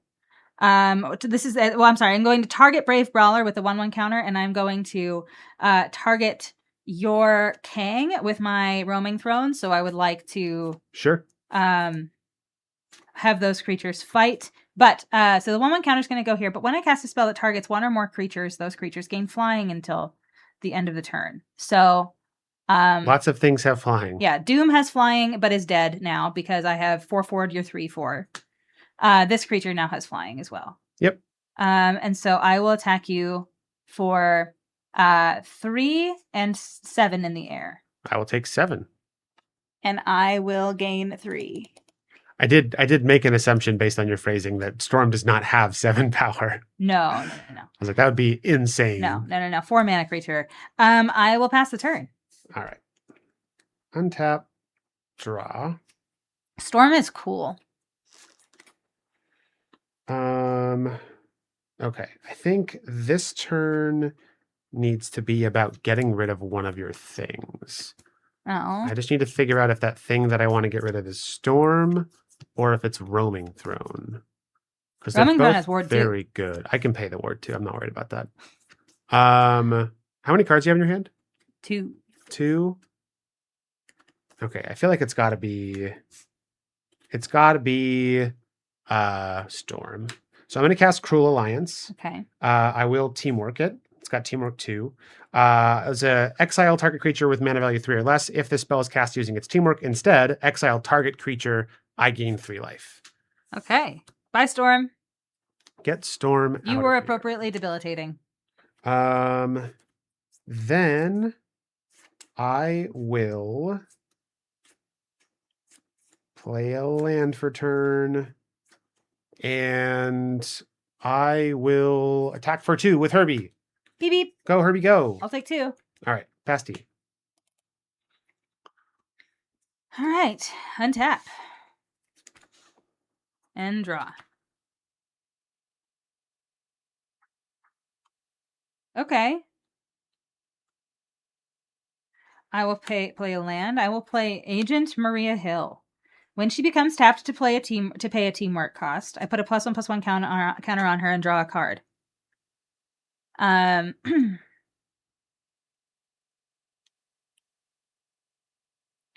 All right. I would like to go to combat. Yep.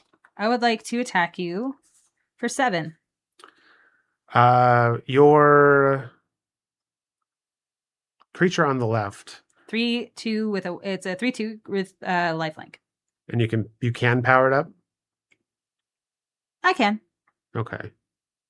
Oh, I don't have any. I attacked with Herbie. I'm taking the damage. Okay. So I'm gonna pay 5 then into it. We're gonna bloop bloop bloop. 2 counters. Okay. So this will be 5 and 4, so it's a total of 9. Take 9. And I will gain 5. It is your turn. All right. Untap, draw. Land. Okay. So I can go black. This will produce black. And then I'm paying 1 more. Oh no. For the Super Scroll. And I will pass. So Super Scroll, for those not familiar, is a 4/5 with flying. I can pay 2 and a white to make an 0/4 wall with Defender. I can pay 3 and a green to give it +4/+4 until end of turn. I can pay 4 and a red to deal 4 damage to a creature, and 5 and a blue. Target player draws 4 cards. Mm-hmm. Okay. My turn? Yep. Untap. Draw. Okay. I will play an island. I will pay 2 mana to cast Murdoch's Crusade. Oh, yeah. Teamwork 4. I am going to pay the teamwork. Wait, no, I don't have an enchantment to target, do I?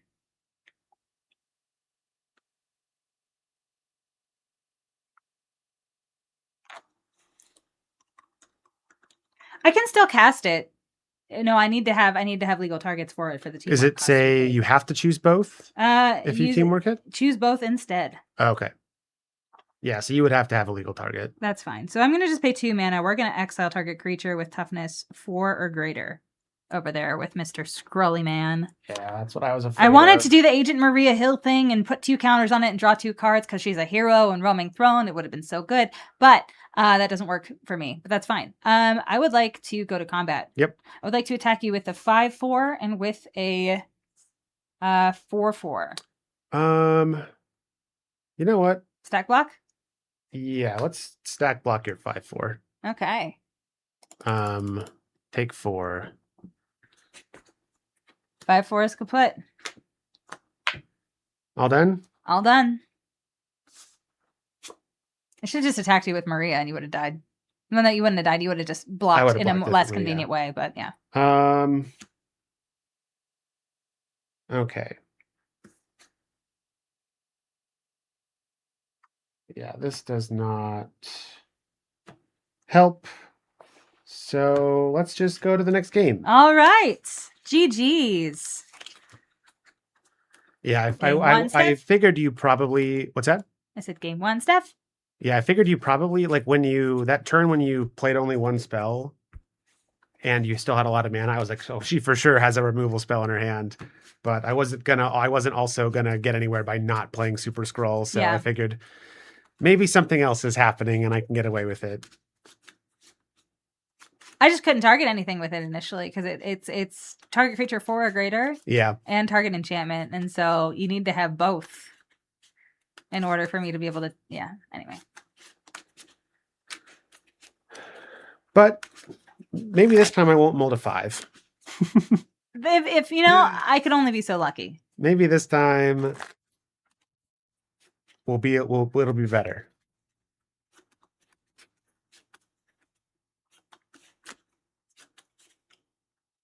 All right.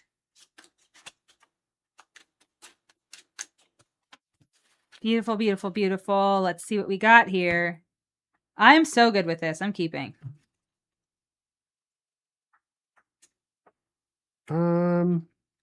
Okay, this is fine. All right. Island, and I will play this Aerial Doombot. 1/1 Oh. flyer. It has power up for 6. I can put 3+1/+1 counters on it. Okay. Pass to you. Have you considered Multifor? He has. The refuge land. I'm going to gain a life. I'm going to go to 21. I will pass. All right. I like that I had to go down. I had to click Draw. that down a bunch of times to go down to my starting life total. That made me happy. Yeah, you had a big old life linker that whole I second sure game, did. or that I whole sure first game, did. huh? It was powered up. Let's play Surveillance Room to surveil 1. Legally distinct monstrous. I like that. Attack for 1, Steph. I'll take 1. Pass to you. Untap. Drawer. Gathering Place. I will pay 2 mana for the Gorilla. It's a 2/2 with reach, and I can sack it to destroy a non-creature artifact or non-creature enchantment. Okay. As a sorcery. And I will pass the turn to you. Untap. Draw. Play a swamp. And I am going to play Widow's Bite. I'm going to give your creature, it's a 2/2? Yep. I'm going to give it -2/-2. Oh. And then attack you for 1 in the air. Okay. I was like, I have a reacher, and that's going to stall him out. Neener, neener. Neener, neener. My turn? Yep. Okay, untap. Draw. I will play a Surveillance Room. It's a filter Hi, land, but it Johnny. enters. I surveil 1. Hi, Johnny. Good to see you. I'm going to keep that on top.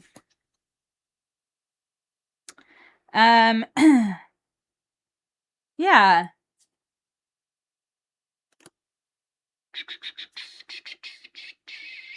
I'm going to pass the turn. That's ominous. Lurk, lurk, lurk while you work. Draw. Very nice. Thanks Thanks for lurking. Play a land.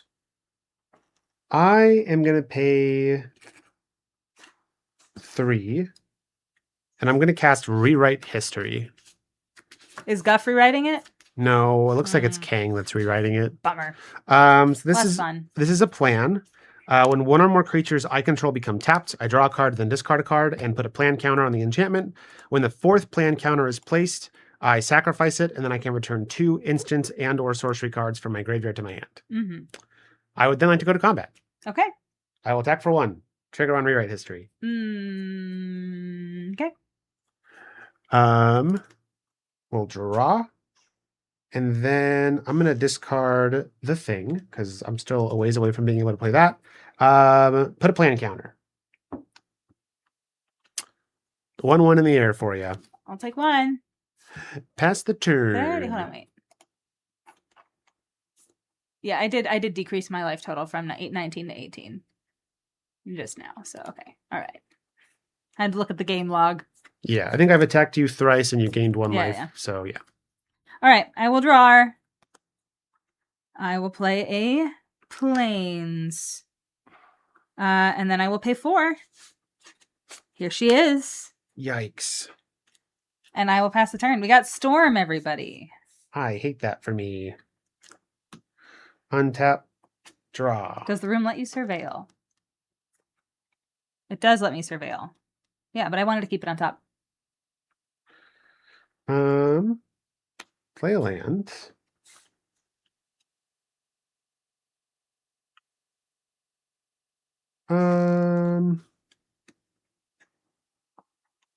I will. Oh, you're asking because it's surveillance room. Does it let you surveil? Yes. Yes, it does. Shocking.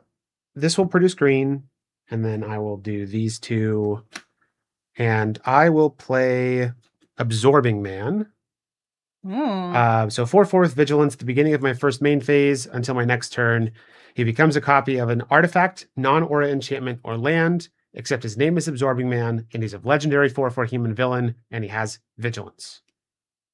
And I will pass to you. All right. I will untap. I got to tell you, I'm real glad you played a big creature. Yeah. Yeah, because that means I can pay 2 for Murdoch's Crusade and teamwork it and exile your creature and exile your enchantment. Oh, yeah. That is a thing you can do. Your creature gains flying until the end of the turn. Good job. I will pass the turn. Wait, no, I'm not going to pass it. I'm going to play land, and then I will pass the turn. Okay. Untap and draw. Matt Hatterstedt for fancy smashing. It's true. We are smashing, and we are fancy about it. I'm going to play Herbie. Or we could be smashing in the like Nigel Thornberry sense of being smashing, right? Smashing. Not going to do Herbie's put a land because I'm just going to play this land for the turn. And then I will play the Bold Biochemists. A 1/3 with power up for 6. I can actually, no, that's right. I should not do it that way. I should play Hydraulic Helper instead. There we go. Ignore the things that I just did. I will pass to you. It is incredible. Storm is just incredibly obnoxious because I apparently have a lot of creatures that just happen to have flying. I draw. All right.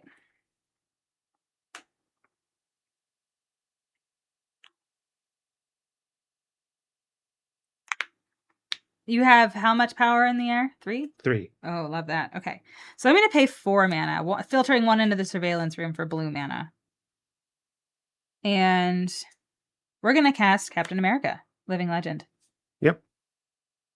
Whenever a creature I control becomes tapped during my turn, if it's the first time the creature has become tapped this turn, untap it. I would like to attack you for 4 in the air, and then untap Storm. I take 4. And then it is your turn. Untap, draw. All right. So I can play Bold Biochemist. And then his power up ability only costs 4 because he entered this turn. So I'll put a 1/1 counter on him and draw 2 cards. 1, 2. Then we'll play Aim Labs and I'll gain a life. And I will pass the turn to you. Untap and draw. All right. And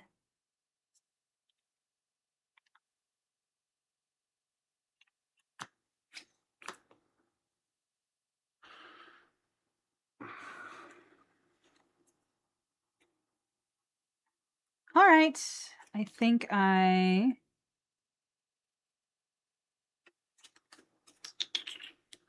Yeah, Altar, I'm still learning how some of these cards work.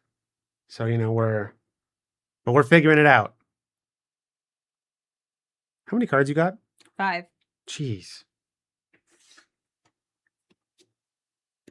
I'm going to pay 4 to cast the Pet Avengers. Okay. And then I would like to go to combat. Yep. And I would like to attack you for 4 and untap Storm. I'll take 4. It is your turn. Untap, draw. 2, 3, 4, 5, 6, 7.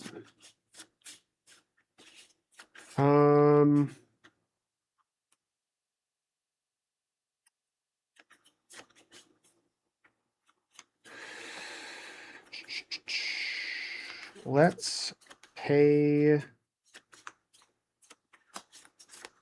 4. There we go.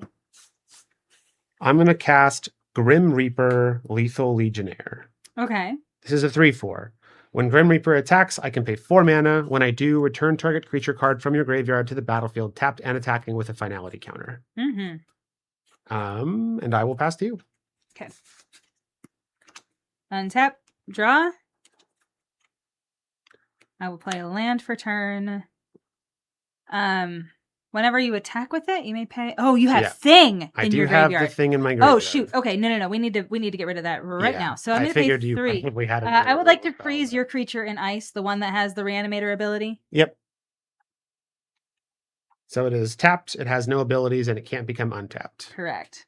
And then I whenever I cast a spell that targets one or more creatures, those creatures gain flying until the end of the turn. I'm sorry. Those creatures gain flying until the end of the turn. So I guess your creature has flying and then it loses all For abilities. a brief moment, it has flying For and then it loses it. Flash in the pan. All right, I would like to attack you with Storm and then untap Storm. I'll take 4. And it is your turn. Untap.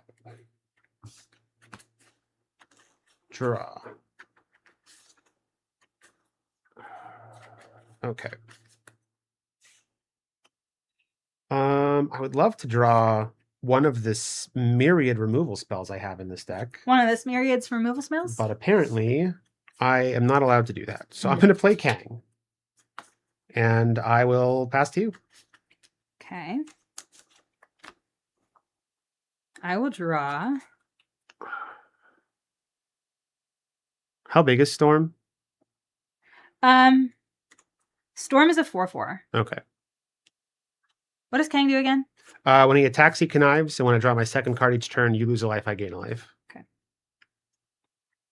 I think I need more flying things, so I'm going to just have another flying thing or two. I'm going to pay 5. 5 mana, but one of them is blue because it's filtered through Surveillance Room. Yep. Even though I have 6 here. So I have Falcon. Winged Wonder. When Falcon enters, I make a 1/1 blue bird scout named Redwing.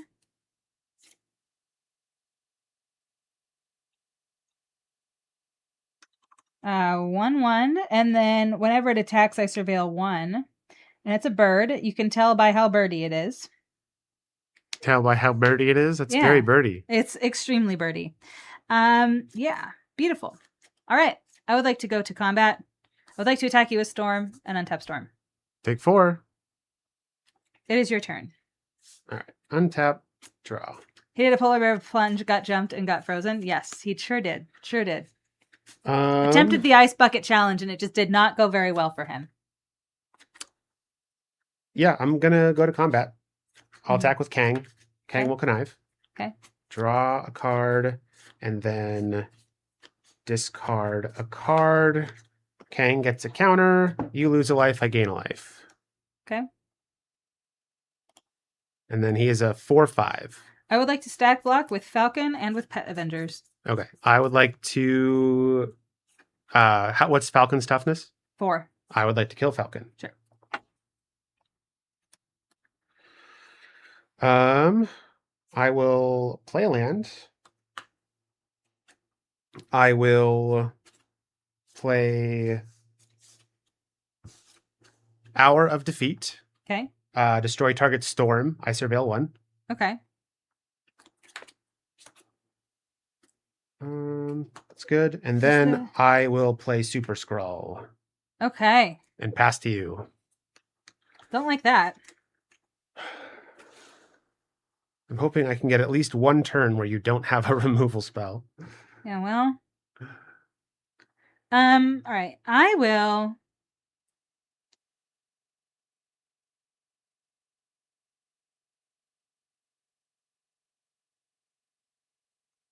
Pay 3 for Quake, Agent of S.H.I.E.L.D. Okay. What does Quake do? Huh? What does Quake do? Whenever I cast a non-creature spell, I tap target creature or land. Okay. And then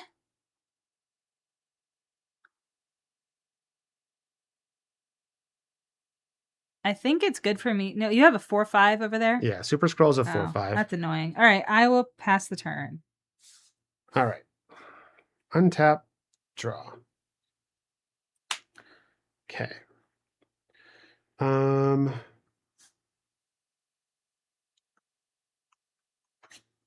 quite.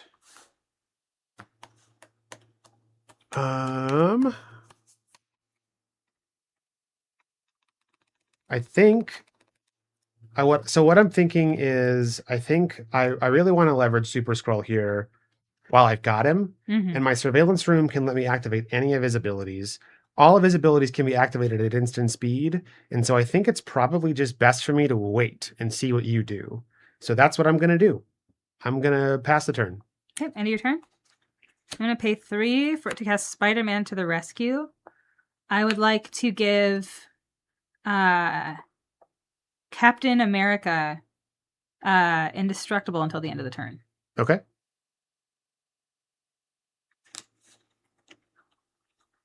And then otherwise, it's just... It's a 3/2 with vigilance and reach. Okay. Draw. Okay.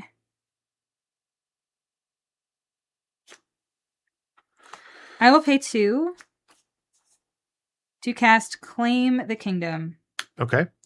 When a land enters under my control, I can put a 1/1 counter on a creature I control and a plan counter on this enchantment. When the 4th plan counter is put on this, I sack it. When I do, I put an indestructible counter on target creature I control.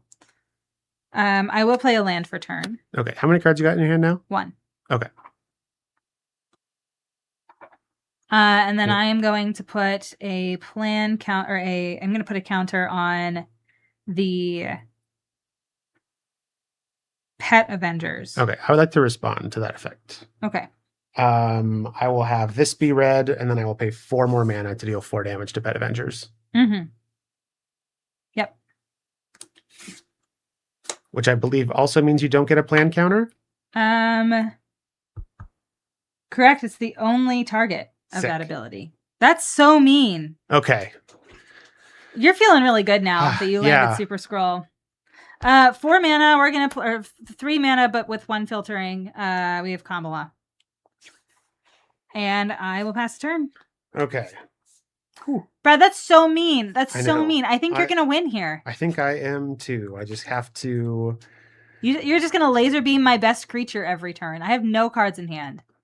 You're gonna laser beam my best creature every turn, and then I'm just gonna... Yeah.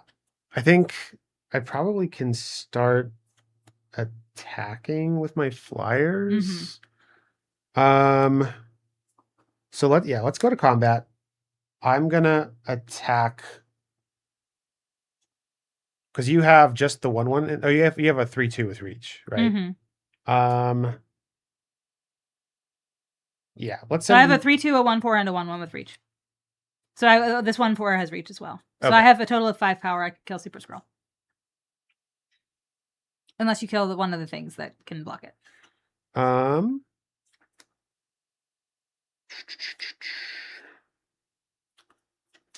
Let's go. Yeah. I'm just like so nervous. Like Super Scroll is the only thing holding this board state together for me. And so if I do this a little bit wrong, I could just be very dead. But, Which is like, I feel like I was in the same situation with Storm. Like Storm was holding my board state together. yeah. And like, I would love it if that wasn't the case. You know what I mean? That can For be like, good. like I wish the commons and uncommons mattered more in Yeah. this format. They So- don't. They just get you to the late game where you can play your big creature. Mhm. So I'm using my Hydraulic Helper to pay into Surveillance Room. Mm-hmm. So this gets me a red, and then I can do this, and I'm going to deal 4 damage to Spider-Man. No, yeah, to Spider-Man. And then I will come in with Super Scroll for 4. I'll take 4. And then in my second main phase, I'm going to pay 3 mana for Kingpin's Enforcers, a 2/3 with lifelink, and I can pay 2 and a black and sacrifice an artifact or creature to draw a card. And I'll pass to you. Okay.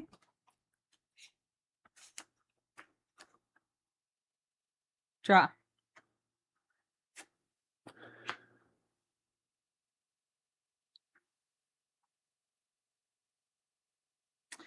I would like to attack you with Red Wing. When it attacks, I surveil 1. Okay.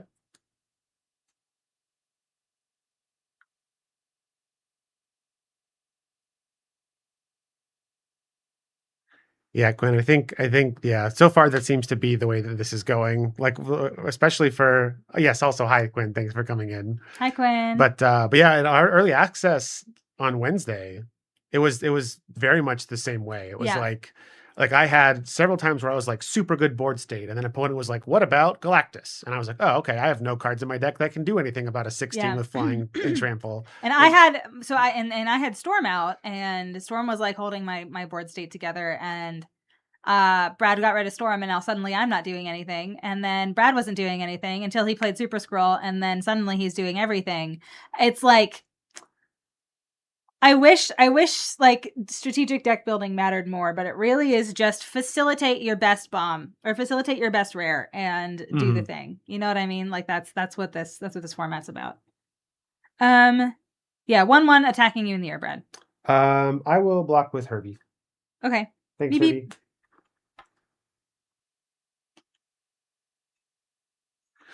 I will pass the turn. All right. Untap.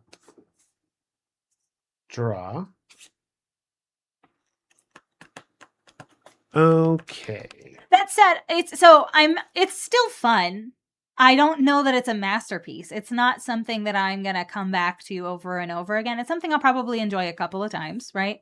We'll probably do this stream and maybe 2 more, at least in the immediate future. We'll probably do, because we have Commander on Sunday, and then we'll probably do this on Wednesday and the following Sunday, just because we've got product and we want to play with it and open cards and... yeah, just try to engage with the new set in good faith. But then I think after that, we'll probably take a little break. So I think that will probably be it. But I do want to dig into this a little bit more and try some of the other archetypes. I haven't tried the artifact one. I haven't executed the graveyard one well. Yeah. I also really haven't done the blue-white thing. Like I know I have blue and white creatures out right here, but like I haven't really done a ton of like the teamwork stuff. Yeah. So anyway, I want to play in the sandbox a little bit more with this, but I do think it's going to just be like, if you have good bomb and you can facilitate good bomb with your uncommons and commons, then you win game. Like that's it. Yep. I'm going to power up Aerial Doombot, put 3/1/1 counters on it. And then I've got, I'm going to come in for 8 in the air. I will take 8. Wait, hold on. Is one of them 3 power? No. 4/4 and a 4/5. Don't like that. And then I will play Aim Synthezoids. A 1/3 when it enters I Surveil 2. I'll just put both of those in the graveyard and pass to you. Okay. I wanted to see what you were going to play second main. So I 8 damage when I didn't need to eat damage, but that's okay. I'm going to pay 4 to cast Spider-Woman. We're going to tap down and frost tap your Super Scroll until Spider-Woman leaves the battlefield. Oh, okay. Blah. Draw for turn. I will play a land. When it enters, I'm going to put a +1/+1 counter on Miss Marvel. And then put a counter on this. Now Miss Marvel is a 2/5 with reach. Okay. Yeah. I will pass turn. Okay. So we'll untap. How big is your thing that's keeping Super Scroll tapped? A 1/4. Okay. Draw. Interesting. No, you can still blow it up with Super Scroll. I can still blow it up with Super Scroll. This was a temporary solution to an eternal problem. May the Pex provide engaging gameplay. Yeah, it's true. And this. I love when you have to luck into engaging gameplay. Okay. Oh no, I do need to do this. Okay. So here's what we're doing. Okay. We're gonna do this to Super Scroll Spider-Woman. Okay. Deal 4. Pew. So that this is a thing. And then I'm also gonna pay 3, and I'm gonna cast Secret Invasion. Okay. To enchant my Oh. Bold Biochemist. And when this aura enters, I can exile target creature that isn't the enchanted creature until this aura leaves the battlefield. And then the enchanted creature becomes a copy of the exiled creature for as long as it's enchanted with this aura. So I would like to have Secret Invasion enter and exile Miss Marvel. Yeah. And then this is a copy of Miss Marvel. Yeah. And then I think I can just swing with the team, and that's sufficient. I have 2 blockers. You have so 4 in the air. and then that would put you to 1, so you have to go block both of these little goobers. Yep. You got it. Yeah. I really thought I had a leg up on you in that game. Super Scroll. Super Scroll is insane. Here's Frozen Save Maze. removal for Super Scroll always. Literally always. All right, we're 1-1. Are you ready for the final showdown? I'm ready for the final showdown. Chad, I think the plan here is mulligan to Super Scroll. That's the only way we can win. With the new variation or the new generation of booster fun, even the fun is variable. Yeah, that's so funny. All right, I need to. Yeah, straight up. I think because the format is so seems to be so bomb dependent right now. I think emphasizing card advantage and removal is going to be important in a lot of decks. Yeah. Or you need to be really fast. Which interestingly enough was a very similar problem that Seekers of Strixhaven had. Yeah. Like I don't think synergy focused mid-range decks are going to be very good. I think you need to be fast.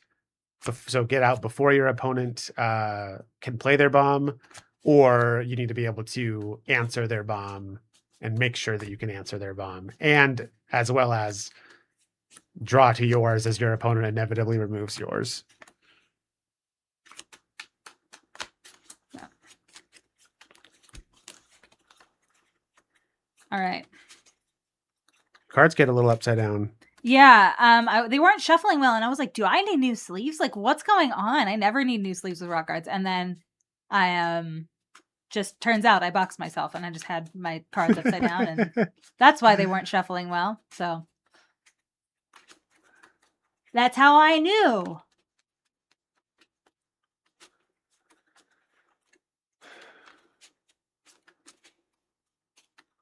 All right.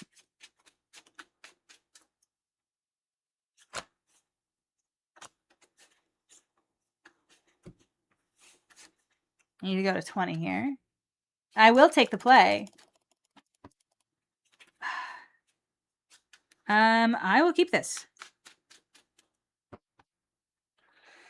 All right.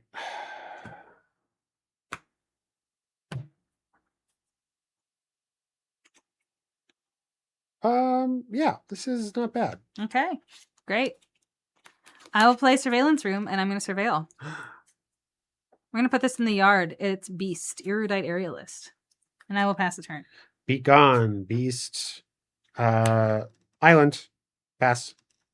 Okay, I will draw for turn. I will play a forest. I will pay 2 for Claim the Kingdom. Oh, there it is. There it is. Go ahead. Draw. Swamp. Bold Biochemist. 1/3 that I can power up for 6 for a 1/1 counter and draw 2 cards. Pass the turn. Untap and draw. I will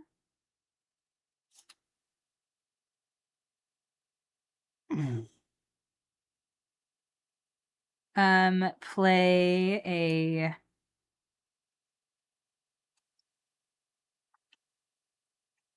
kind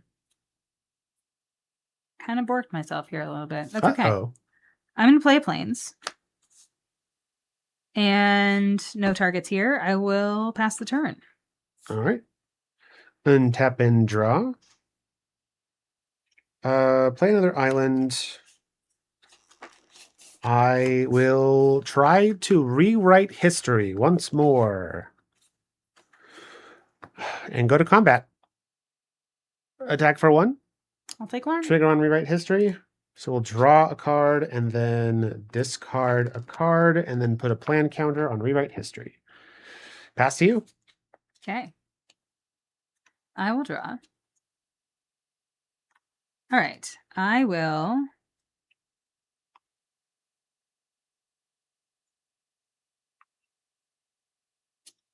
play a land for turn. Trigger, but not really. I really messed that up. If I had played a Plains first instead of the Surveillance Room, I would have been able to do at least have 1 trigger on that. But oh yeah. But I need to be more careful, don't I? Sequencing is for champions, And as I they am, say. as demonstrated, not a champion. I will.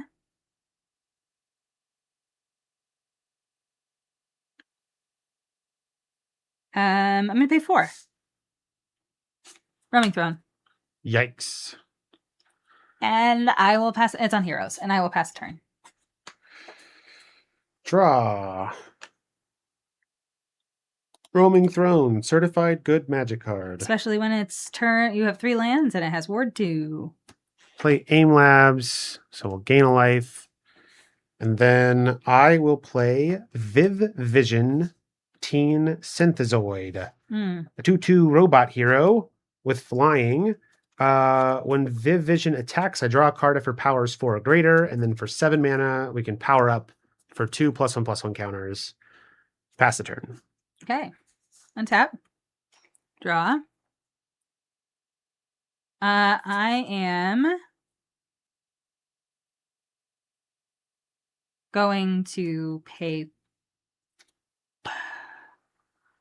4. We're going to cast Spider Woman now. Okay. When she enters, we're going to tap your Viv, and Viv does not untap as long as I control Spider Woman. This will trigger Rewrite History. Yes. So draw a card and discard a card and put a counter. Yes. And then I will play the Burn in Zana Plaza. So I'm going to gain a life. We have a trigger here. 1 and 1. And I would like to attack you with a 4/4. Take 4. It's your turn. That doesn't untap. Okay. Draw.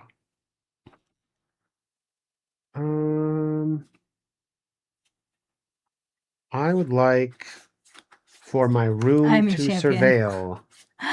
Thanks, Alter. No, I don't think I need Herbie right now. Sorry, Herbie. Sorry, Herbie. Beep beep. Okay. Then I will pay 3 and cast Baron Strucker, Hydra Overlord. A 2/2, my villain spells cost 1 less to cast, and when another villain I control enters, I may have it connive, but I can only do that once per turn. And I will pass to you. All right. Untap. And draw. Oh, shoot. I was supposed to have tapped and turbo tapped 2 creatures. Spider Woman is a creature. Oh, okay. Well, this was it's a hero because that one's frost tapped too. Sorry. Okay, so then I would have another trigger on Rewrite History. Yeah. So you have a third one. So does that pop it? No, it triggers on. It goes on 4. Yeah. Draw a card. Sorry, I messed that up. Discard a card. Does that change what you want? What you would have done? No, I don't think so. Okay. All right. Sorry, I suck. You don't suck. I will be less bad at this game imminently. I will play a land. We're gonna put a counter here. We're gonna put a counter here. And then I will pay 3 to cast El Capitan. El Capitan. Yes.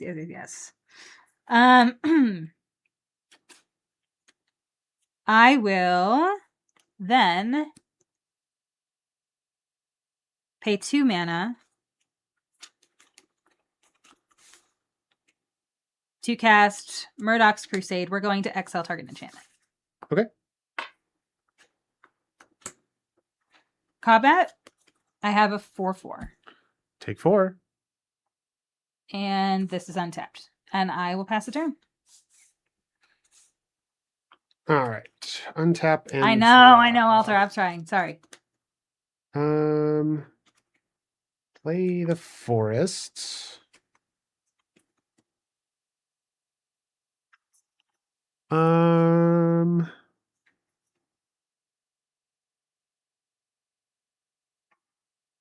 do like that she's out of burn range for the Super Scroll right now. How many cards you got in your hand? 1. Okay, I'll pass to you.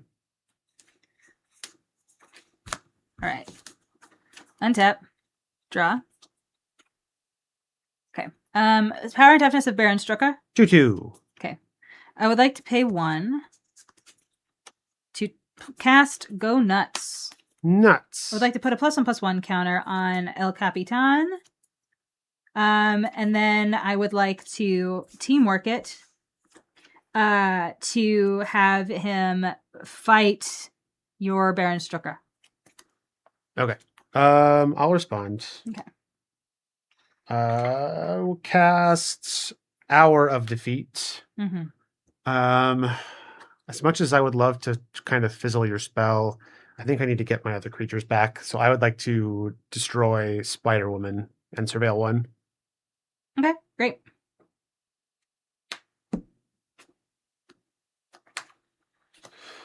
All right. The fight happens. The Baron is gone. Beautiful. All right. I would then like to attack you for 4. For 4? I'm sorry, for 8. I apologize. There's 8 here. I'll take 8. And I will pass the turn to you. Okay. Untap. Draw. Oh my goodness. I would love to stop drawing lands. Play a land. Draw Pass some to you. cards. Nope. I can do that at instant speed. That's fair. Draw. Okay. 1, 2, 3, 4. There she is. That's so bad for me. And your flyers can't block. Yep. So I would like to attack you with Roaming Throne and Captain. Okay. I will activate Power Up. Uh-huh. Draw 2. 1, 2. And then block Roaming Throne. Sure. We run into each other. I take 3 from Captain. You take 4 from Captain. He's a 3/4 with a 1/1 counter on him. Okay. And then I will pass the turn to you. Untap and draw. Did we get there?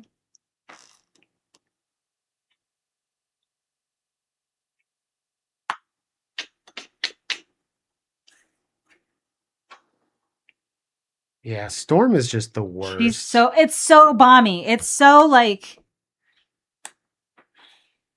yeah. It really does feel like this has been Super Skrull versus Storm. Yeah, whoever finds. It's not my deck versus your deck. It's bomb. Super Skrull versus Storm. Yeah. Yeah, I mean, I can play the thing, but does not have the ability to stop you from just flying into me. You do have a flyer that you cannot block with. Yeah. And that is it? Question mark? Yep. I think we got there. Yep, you got it. GG's. Okay. We got there. Way to give go, the people Team what they Steph. want. By that I mean give Alter Give what the Alter he what he wants. Greg Chef, thank you for streaking. We appreciate you. It is great to see you. Hi, hello. You came just in time to see me kick Brad's butt unceremoniously, and I feel good about that. So Brad, what are your thoughts? And we've been kind of talking about the set off and on as we've been playing, but like, do you think that there's still some room for your opinion of the set to be modified? Do you feel like what are you feeling like? I don't know. I feel like it's, I've played a total of like I did what, 3? I did 2 drafts and 2 sealed for early access, and then plus this event. So probably like, I don't know, 15-ish games maybe. And so like, I would like to think there's still room for my opinion to change, because to be at the very beginning of pre-release weekend and already kind of being like ready to kind of write this set off feels bad. Mm-hmm. But yeah, I mean, like I feel like this was a really good example of what we were talking about. Like there's just there are a handful of cards that if you draw them, you will win the game, and if you don't draw them, you will not win the game. Yeah. And it's just, yeah. Yeah. I think there's some room for, like, if you happen to have games where your opponent doesn't have a runaway rare and you don't have a runaway rare, I think there is some opportunity for some like fun strategic gameplay.